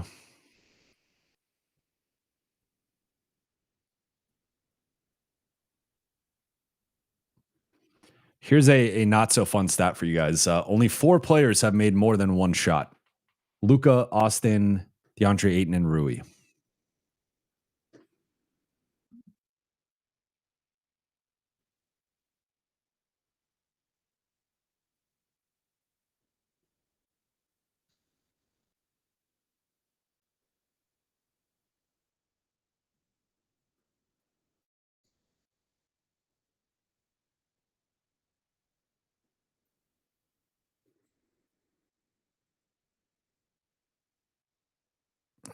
I don't like that shot from Austin. My twin hasn't made a shot for Blurry in the chat. I don't like the pace the Lakers are playing with right now. I think they're like they're acting like they're down like 8 right now. It's like you're down 34. You got to get some quick baskets. They're like running the clock down. They're just casually going side to side. I don't like this. Like you see OKC's up 34. They're playing a lot quicker.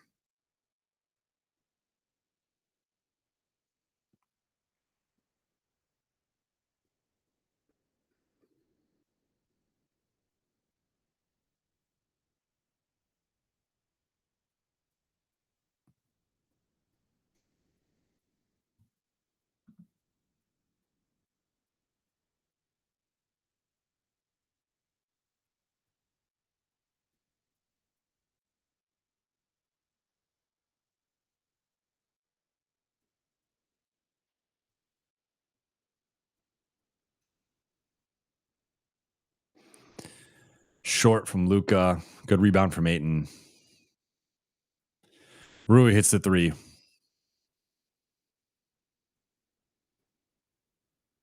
Lakers are 4 for 18 on threes.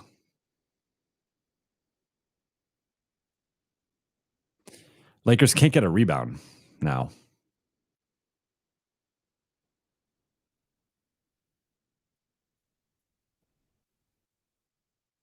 Ooh, wow. Big foul there on Chet. That's his 4th.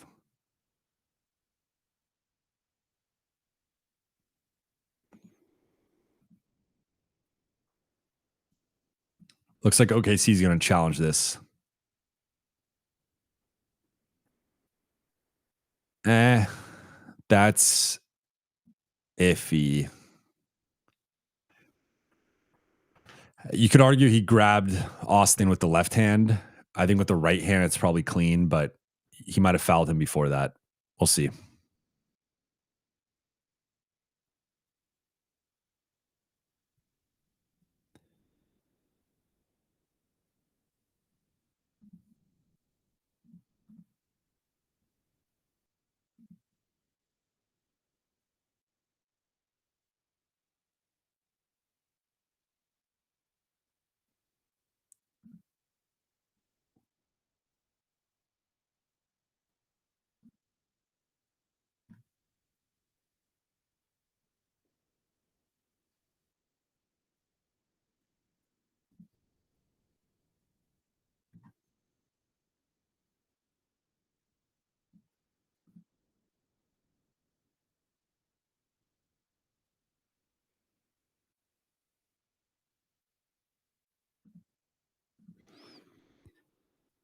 All right, let's see.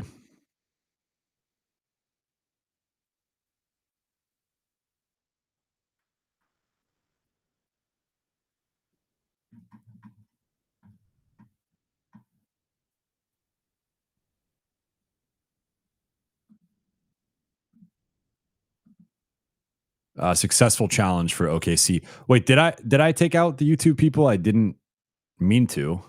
It says I'm still live on YouTube. Are there any YouTube people in the chat?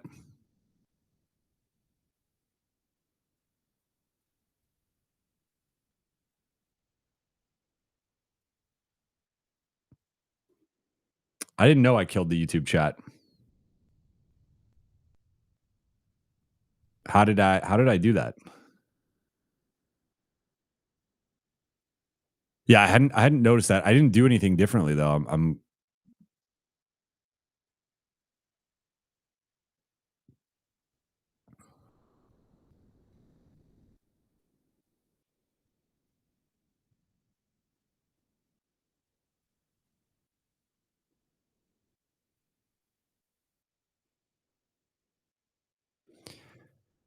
I did yeah. I'm curious how that even happened because I didn't change anything on YouTube.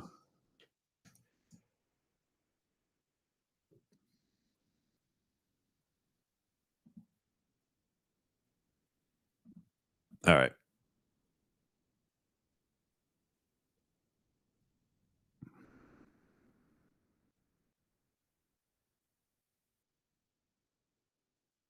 Oh, I see. Looks like the YouTube chat's still working. It's just not showing up on playback for some reason. Interesting. I don't know what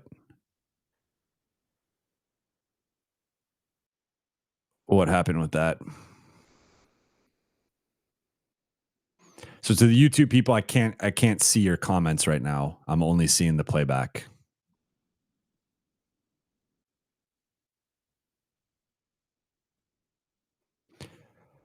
Slightly biased Dan says that was a bad challenge by OKC. I disagree only because that would have been Chet's fourth foul. So I mean, like it probably doesn't matter ultimately, but if you can keep the fourth foul off of Chet.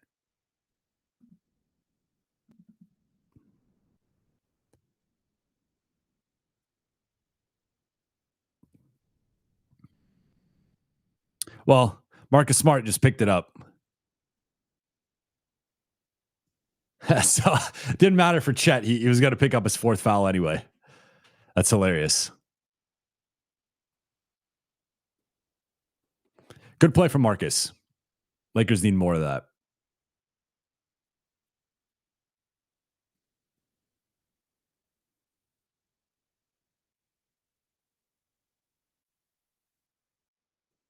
All right, LA's winning the third 8-6 right now.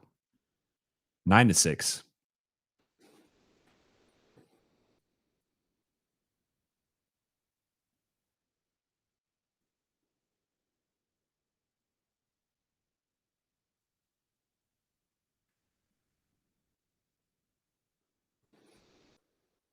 All right, down to 29, under 30.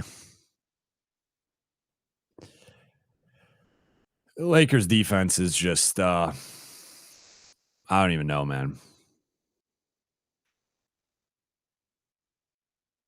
It's cheeks right now.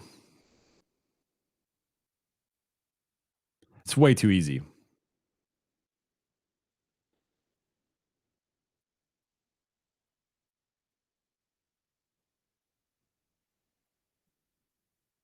Nice step back from Luca. Yeah, just for everyone on YouTube right now, there's something going on with the chat. Apparently, it's going on with other creators too, where the YouTube comments aren't showing up right now. So, apologize that I can't see your guys' comments, but if you want to get your comments in, hop in on playback, or just keep watching on YouTube. As long as you guys can see your comments.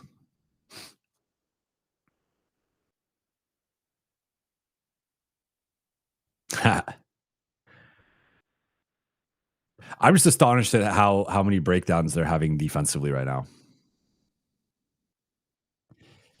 Aiton, he's been rough the last 3 games overall.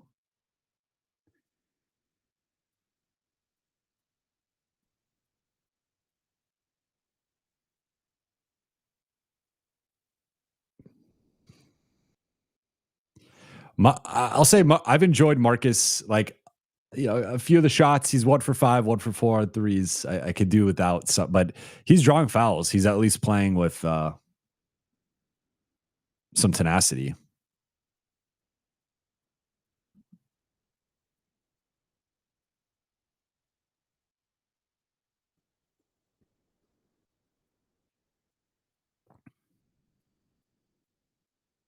The chat is understandably crashing out about Aiton right now.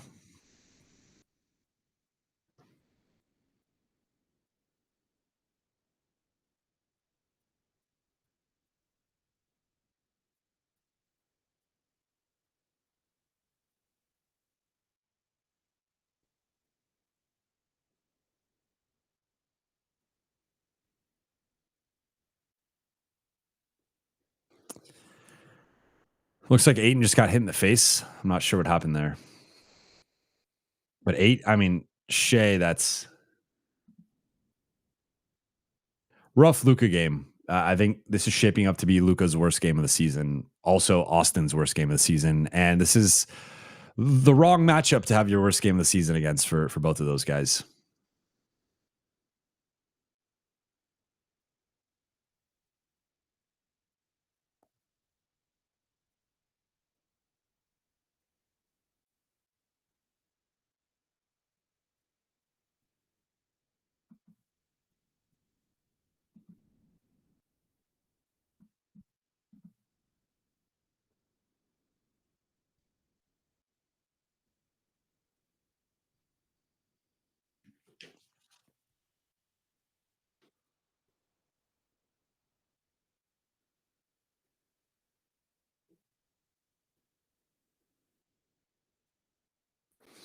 That's an offensive foul.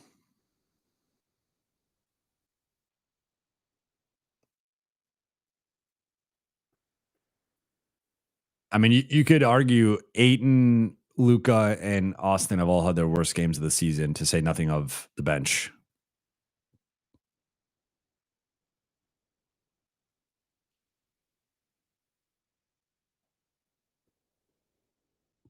Ooh. Ooh. Can't get a board.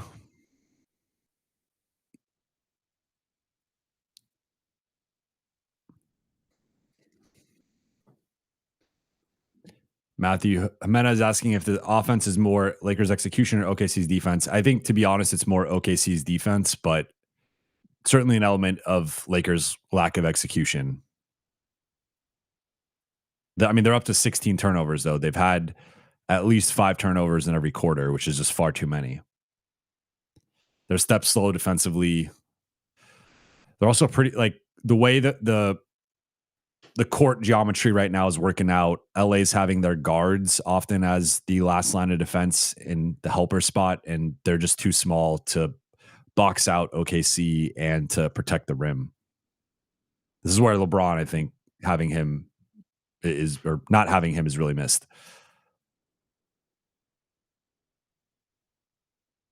Good defense for Shea. Ooh, that's a tough one.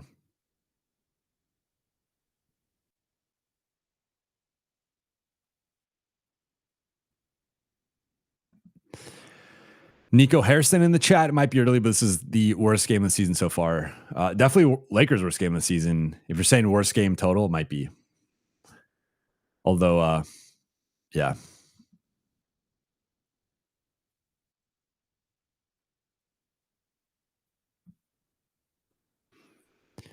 OKC's like, we've been listening to Buha's block. We've been hearing you prop up the Lakers, and we had to remind them the hierarchy in the West.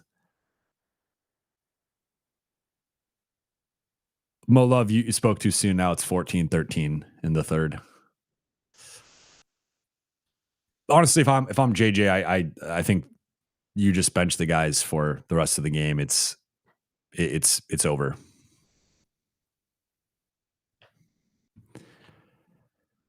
Last Dubai Prince, having breakfast 8:21 a.m. watching this game, listening to Jovan. Good times. Appreciate it, man.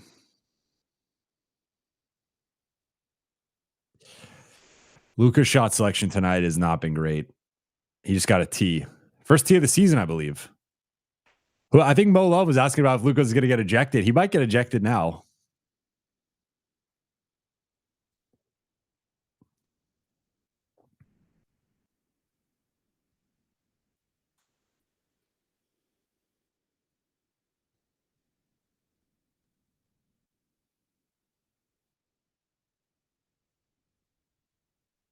Ball don't lie.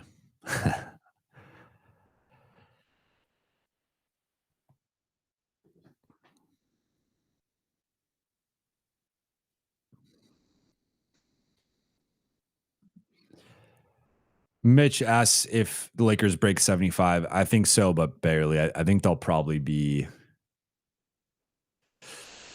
low to mid 80s.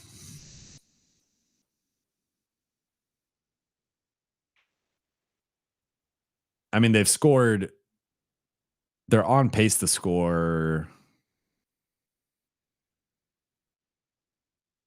Yeah, probably around there. Maybe they get to 90. We'll see.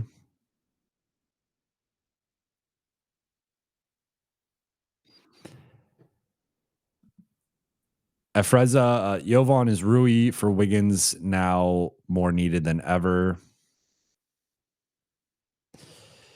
I mean, more needed now more than ever is arguable, but I mean, I think it's been needed going back to the offseason. I don't think Wiggins is like making a 35-point difference though. But Wiggins and LeBron, I think it's definitely closer.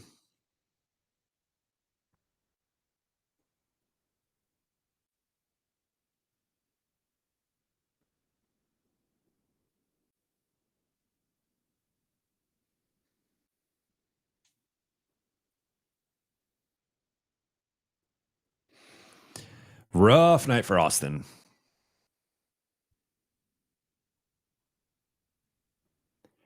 Austin and Luca, 25 points on 8 for 27 shooting. Now 26. 1 for 10 on threes. 9 for, or no.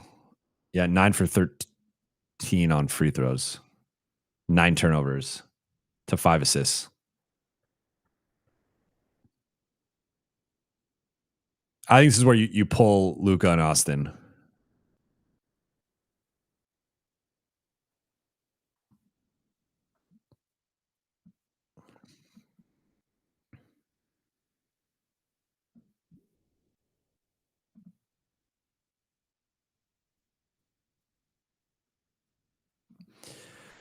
Mikey's going through it. Who's the last team that beat everybody else's asses so bad the way OKC is doing? Golden State with Durant, maybe. This to me, I've recently made the point.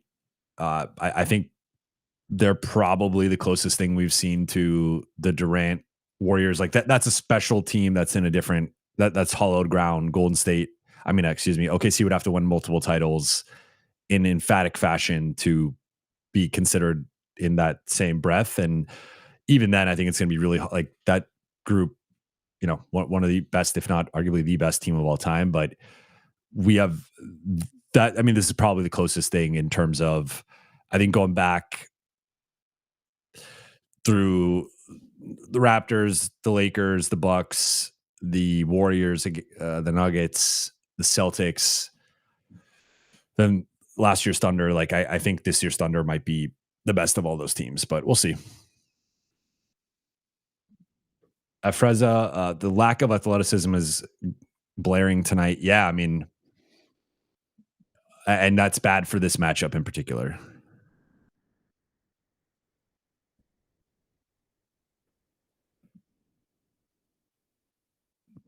Yeah, Connor Phillips says this Thunder team is deeper, but the top end isn't as good. I mean, the top end could get like,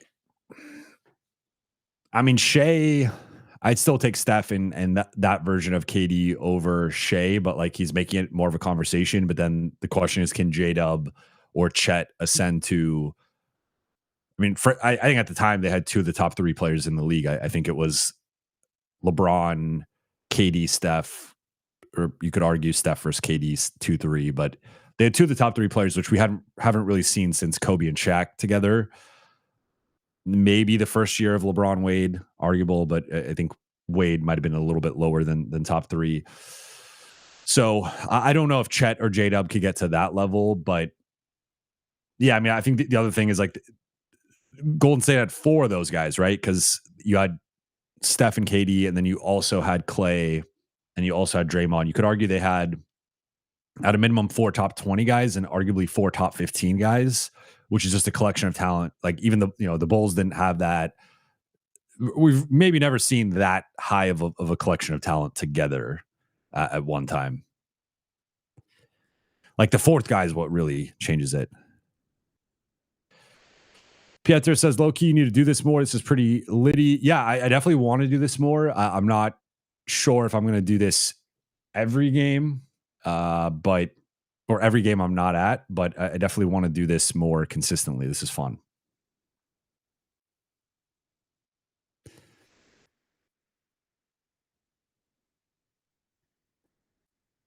Yeah, and to be clear, Connor, I don't think J Dub or Chet will get close to Steph or KD. But they're better defensively than that Golden State team. That's their superpower. This team's crazy defensively. They got to pull Luka out.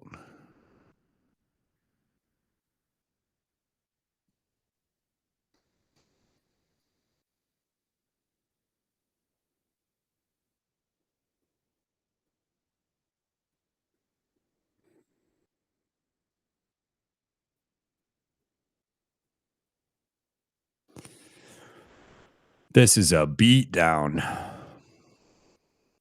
Mo Love says, yeah, for those who don't have buddies to watch the game with. Yeah, I mean, I love watching the game with you guys, and I'm glad we're building this community here, late night gang, everybody together.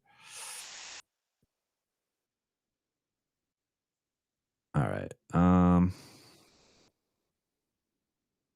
I mean, that's still too good of a look for Isaiah Joe.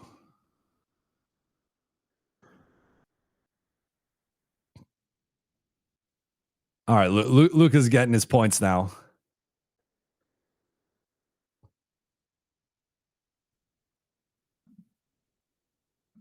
Outer space, Mitch. This is like the Miami loss last year. I think to an extent, yes. The difference, in my opinion, is that Miami had a crazy game where they hit a bunch of threes, and like that was an outlier performance for Miami. I don't think this is an outlier performance for OKC. They are just killing everybody. I mean, they just beat Golden State basically in the same fashion last night, and like Golden State has not been as good as the Lakers to start the season, but they're still, I think, a top six team in the West. So OKC just does this. And again, this is the second night of a back to back for them. So if anybody has like a rest or tired legs excuse, it's actually OKC, not the Lakers.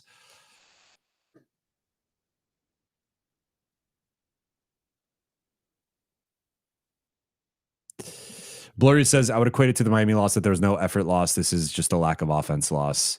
Yeah, I mean, there's certainly elements of it. I guess my point was like, it felt like the Miami game was a bunch of things went wrong and then they eventually gave up. This, like, obviously things have gone wrong, but I think I, I don't want to sell OKC short on how good they are, is more my point. Whereas like Miami, that was like probably Miami's best game of the season.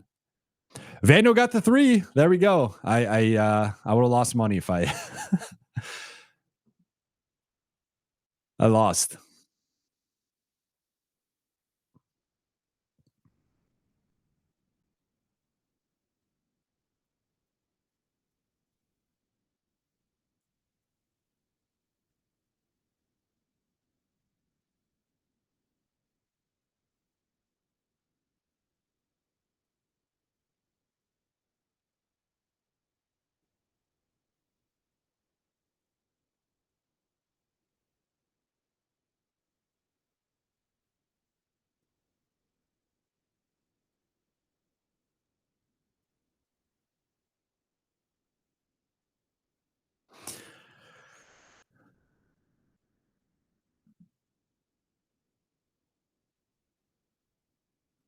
I know he gets a lot of crap for the free throw stuff, but Shea's really good, man. Shea's a beast.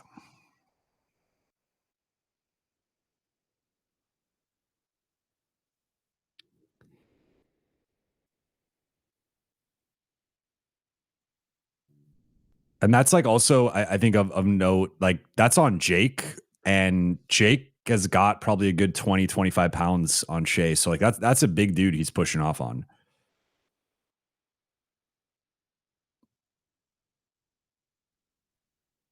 That's too soft of a zone. I don't know what it worked, I guess. All right, leak out from Dalton.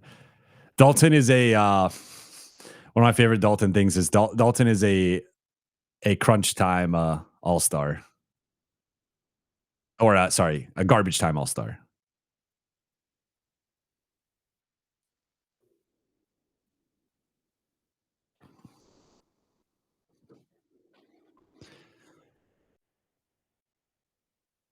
Lakers have lost this quarter, by the way.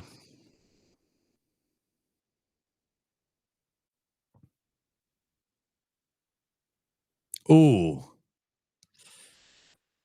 that was dirty.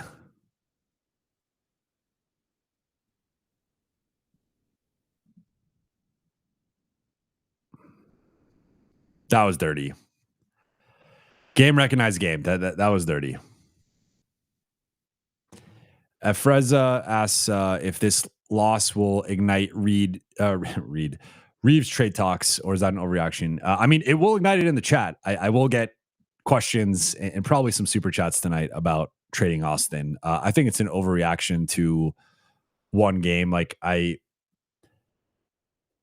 know, like, is Austin the 51 point guy every night? No. Is he the 28 and 16 guy every night? No. But he's played better than, this is his first like real stinker of the season. Other than I didn't love the Golden State game, but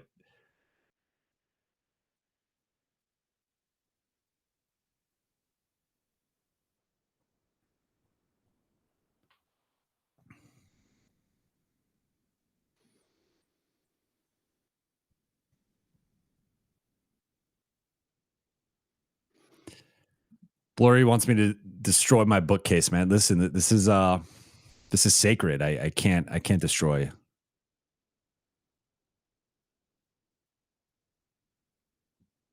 It's part of the set here. All right. So anything you guys want to talk about other than this game for the next 30 minutes?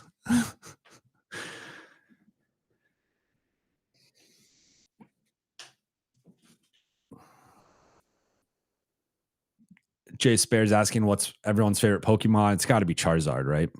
That's mine.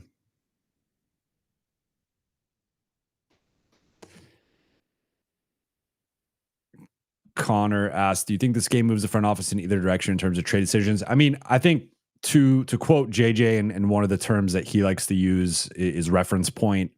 I think this has to be a reference point of if we're being honest, like at some point the Lakers are going to have to go through OKC, or if they don't, they will go through a team that went through OKC and dethrone the champs. So like, like sort of like either way, you're going to have to go through a team of a certain caliber, likely OKC, whether it's the first round, second round, third round.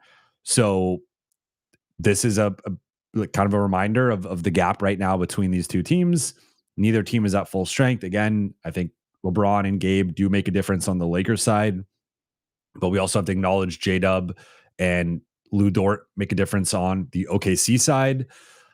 So, I mean, I think there's a notable gap between these two teams right now without getting too much into the post game autopsy. But I think for the Lakers, you have to have this reference point of like, if they are serious about contending this season, and it's not just about the future and like the post LeBron era, you I think it's clear they need to get more athletic. And that was clear before this game, but this is a reminder that, hey, we're not quite athletic enough, especially in comparison with the top team in not only the West, but the league.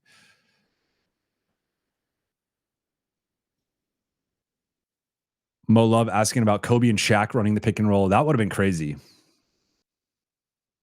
I mean, obviously with Phil, he was always going to run the triangle, but would have been interesting to see them with a more modern approach. LA's still going with Austin and Rui.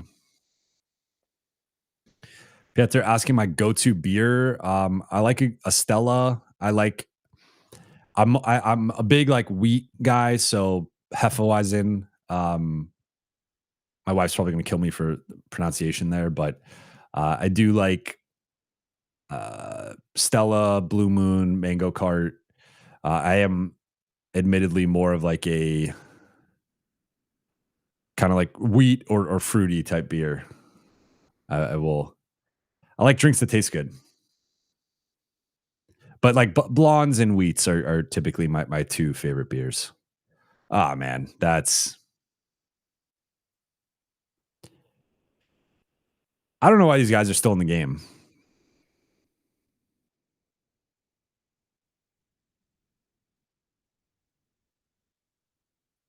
There you go, Dalton. Dalton's racking up the numbers.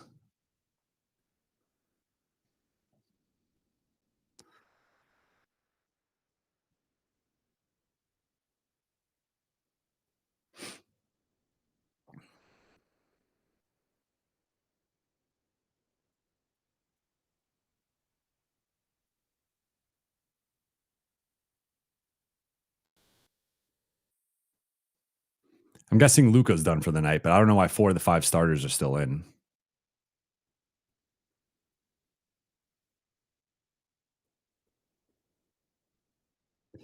Nice seal from Rui.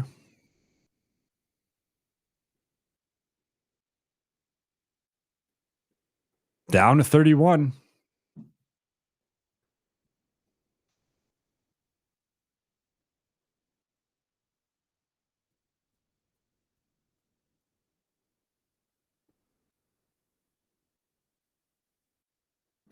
All right, Lakers got him right where they want it. That was a good verb from Austin to appease the chat.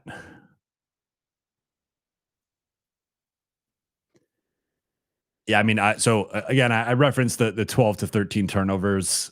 They're at 18 right now. Too many shooting just 73% on free throws. So let's go back to the three keys here.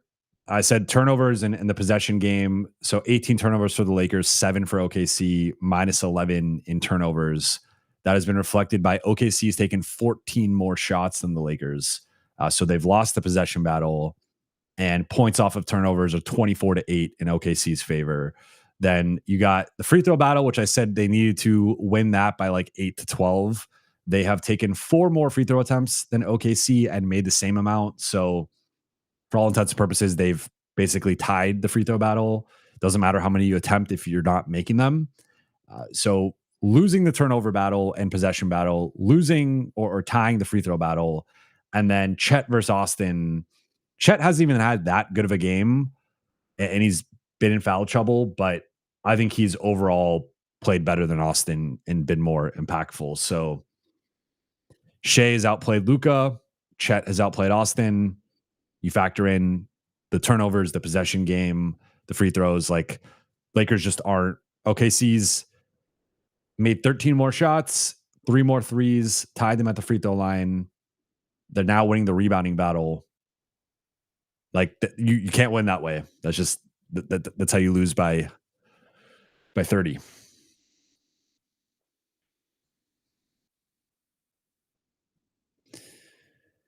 Sammy D Fever.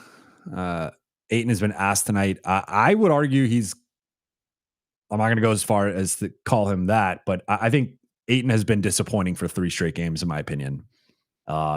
More so for me on the defensive end and glass. Tonight was, I guess, more of an offensive performance, but OKC like took away everything that the Lakers wanted to do in the middle of the floor. And this is Aiton's worst game of the season. This is Luka's worst game of the season. Austin's worst game of the season. I don't know if I'd say Rui and Marcus's worst games. Maybe not, but Jake LaRavia's worst game of the season. I mean, Jake has only played 14 minutes tonight. They've leaned very much into the starters.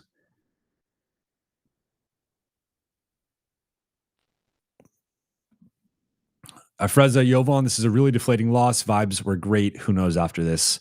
I wouldn't overreact in that. I mean, we'll see, right? We can't tell how the team is going to react to this, but it is a slice of humble pie as to like the gap right now between them and OKC. And that's okay because the finals aren't right now, or the Western Conference finals aren't right now. The playoffs aren't right now. The Lakers have 70 games to get there. So this is a little like, I think you take your lumps from this game.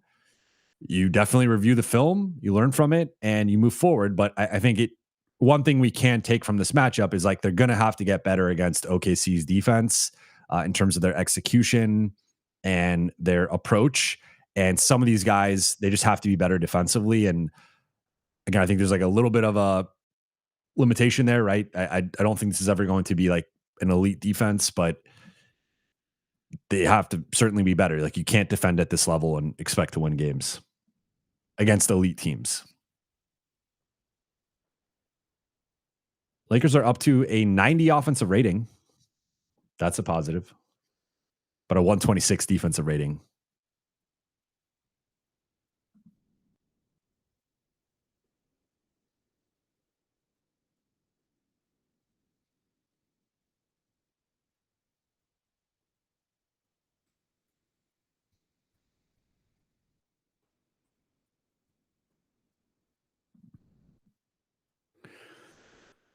Last Dubai Prince says, let's not let JJ off the hook. It's obvious they're outcoached again. Yeah, I mean, I did not like. They were not prepared defensively. I felt tonight, although, I mean, the execution has been so bad. It's hard to separate. I would probably give you a better answer rewatching the game. But the fact that like Chet didn't even have that good of a game, it's basically been Shea. Nice pass from Austin. I don't know why these guys are in. I mean, I guess they don't. Adu isn't available, but Maxi is. I don't know. Guessing JJ is trying to keep the net rating. He's trying to improve the net rating.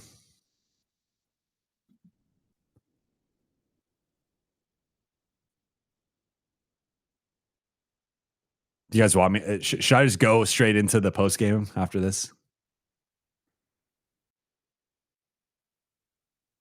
They need to pull the starters. Someone's gonna get like hurt or something. You don't want to mess with that. Um,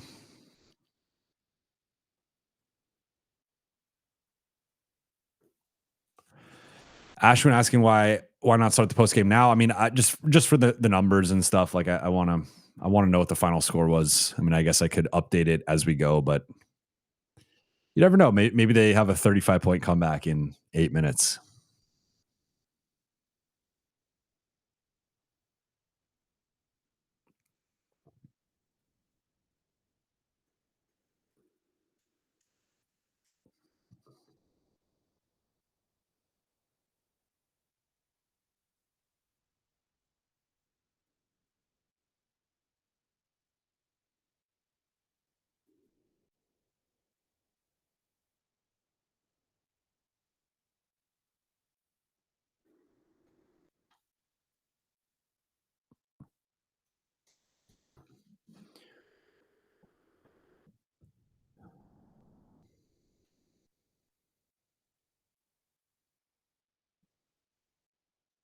Uh, a statement I never thought I would see.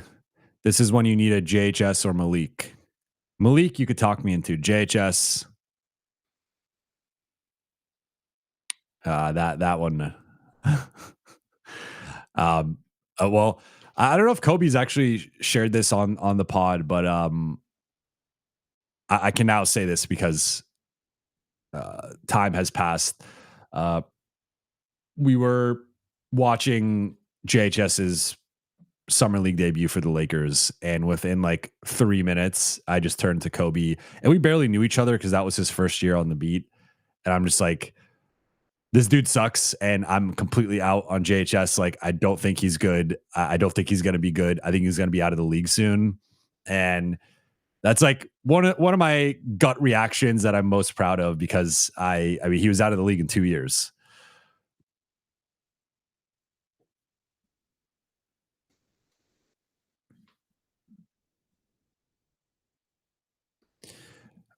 Sammy D Fever, is he out of the league? Yes, I believe he had a stint with I think he was on a G League team, but I think he's currently he was on yeah, the Sixers G League team last year, but right now in he's just out there.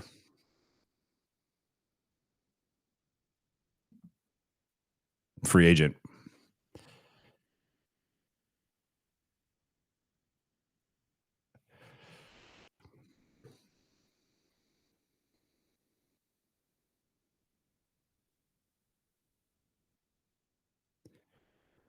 Sammy says they could have picked Jaime Jaquez. I mean, they could have picked Brandon Pajemski. They could have picked Cam Whitmore. Any one of those guys would have been. I mean, honestly, there's more guys we could go into. Could pick Nick Smith.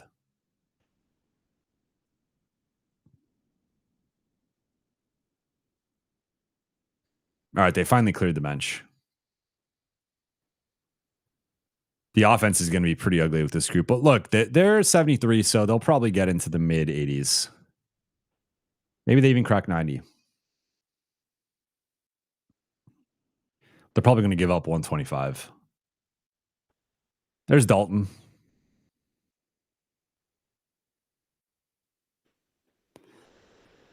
Nico Harrison asks, what did they even see in JHS that made them want to draft him that high? I think it was the scoring, the combination of scoring, ball handling, and athleticism.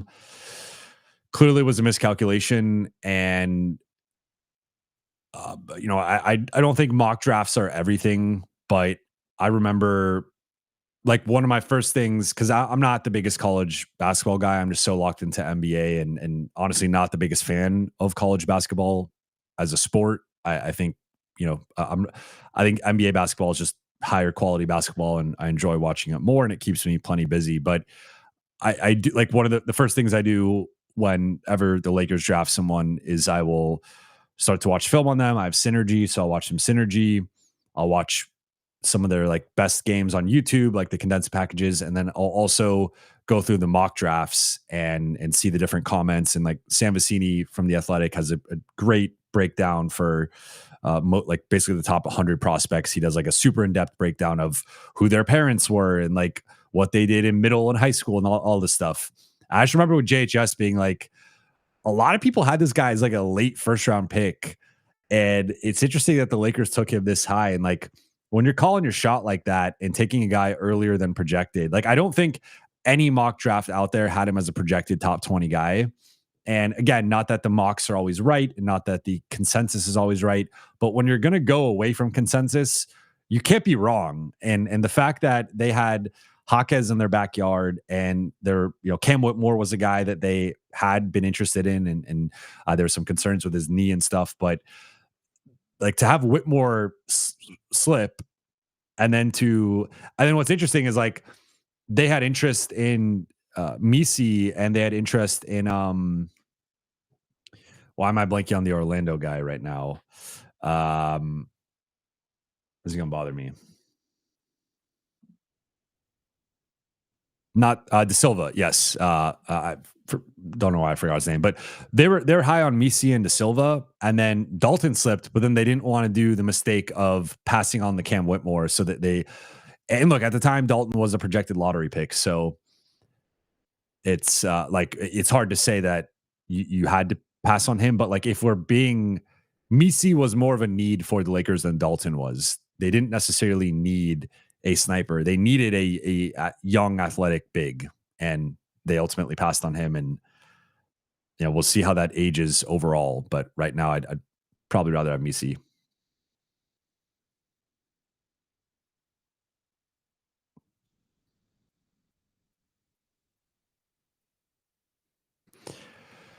Jay Spares, gun to your head. What team is LeBron on next year? He ain't retiring. How to spice this up, Jovan? I'm falling asleep here. Don't aggregate him. It's tough. Like I don't. To be honest, I don't know, and because of the aggregation, I don't really want to. I'll take the cop out here and say I guess Cleveland. I think it's going to be interesting to see what type of contract he gets because I don't know if he's going to get the max, and I assume he's going to want the max or close to it. And if you're the Lakers, like where's that number that you're still comfortable with? And it feels like that could be where things potentially diverge. But it's tough to say.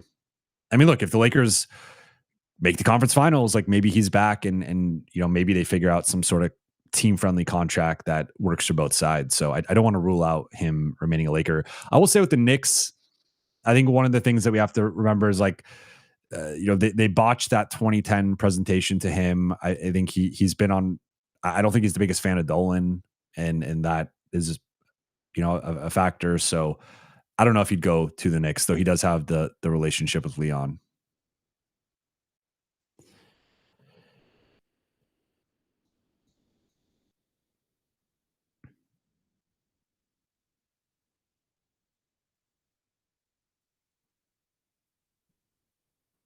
A lot of people in the chat saying Lakers. So I could see it. I just wonder, even if he's signed at 25 million, as someone's saying here in the chat, that does impact the Lakers cap situation, and they are basically running it back for the most part. Then, unless you lose, like, you could lose Rui or whatever. Like, we'll see.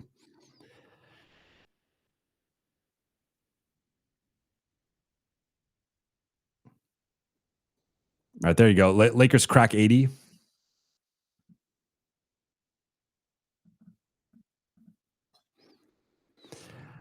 Stu is calling Dalton a garbage time merchant.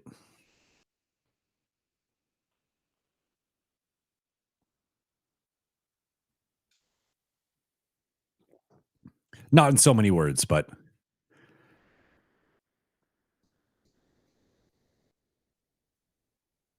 yeah, Stu's the best.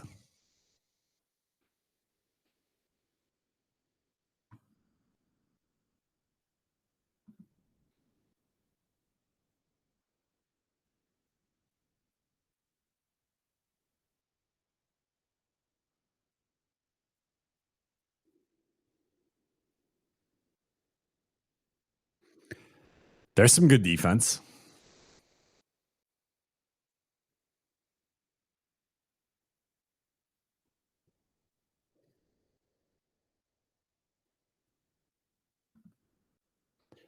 Vando and Dalton quieting the doubters with these offensive performances.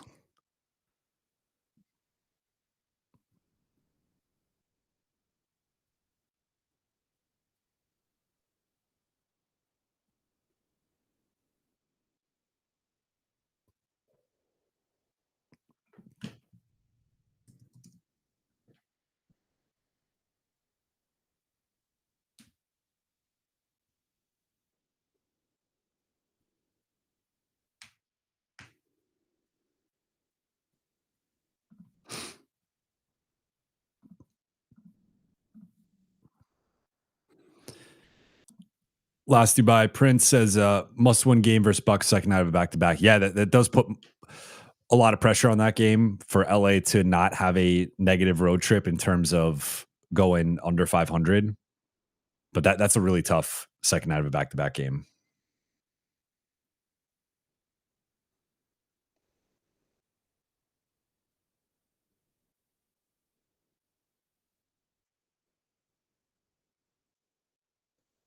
OKC just spawns these NPCs out of nowhere.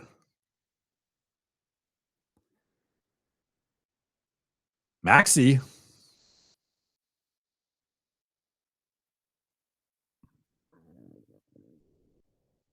first field goal as a Laker. Wow.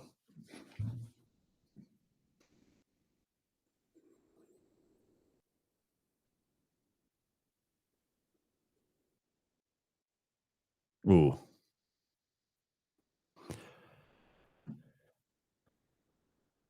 All right. Well, one thing this is going to be bad for is the Lakers net rating. The Lakers are somehow going to be 8-4 with like a potential multi-point negative net rating.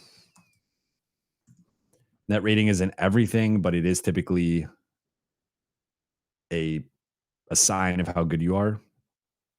Some say it's more important than your record, which of course has its limits because if you have a great net rating and you're out of the playoffs, it doesn't really matter.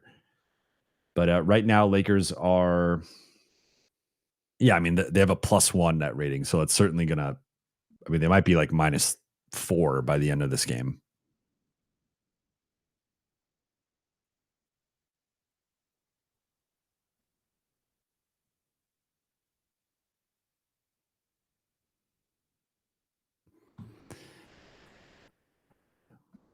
Connor asking about JJ's presser. JJ will likely attack a reporter and flip a table over.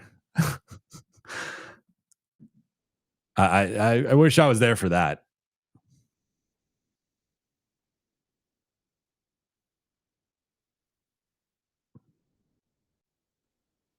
Jake has not made a shot. There he goes.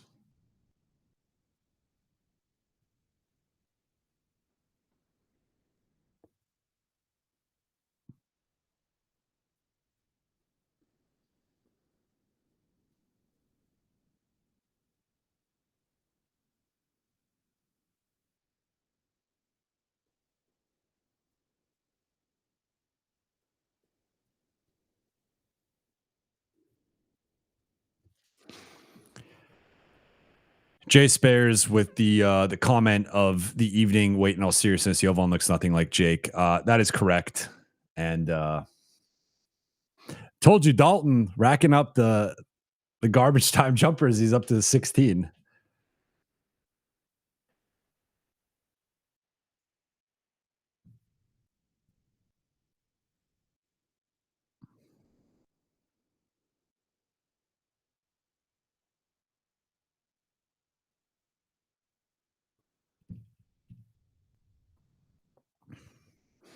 All right, so this will be an interesting post game. Once this wraps, I'll take like a 5 to 10 minute break and then get back on to do post game.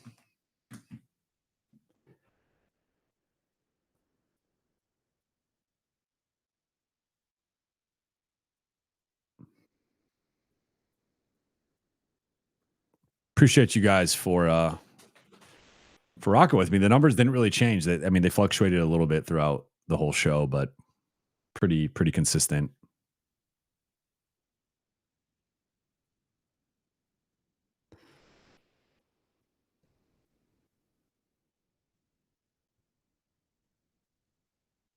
Question for me now is, can the Lakers lose this game by less than 30?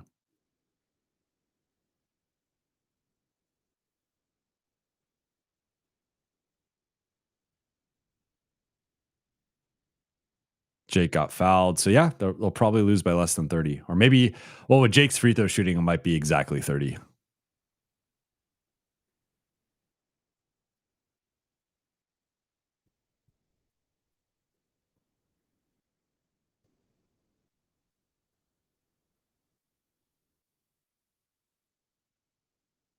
Okay, Jake made both. So Lakers are going to lose by 29. That's better than 30. But yeah, rough showing from LA. I'll obviously get more into it in the post game.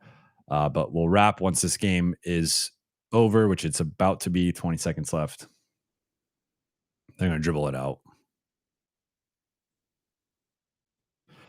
Appreciate you guys for tuning in to the first one. I assume that this will be the worst loss of the season, or right up there. I think it's only up from here with the future playbacks, but appreciate you guys. Shout out to the Late Night Gang. Shout out to the chat, both on playback and on YouTube. YouTube, sorry it got disconnected, but I will be going live on YouTube in a second. And so be back in about 5 to 10 minutes. Be on the lookout for the live.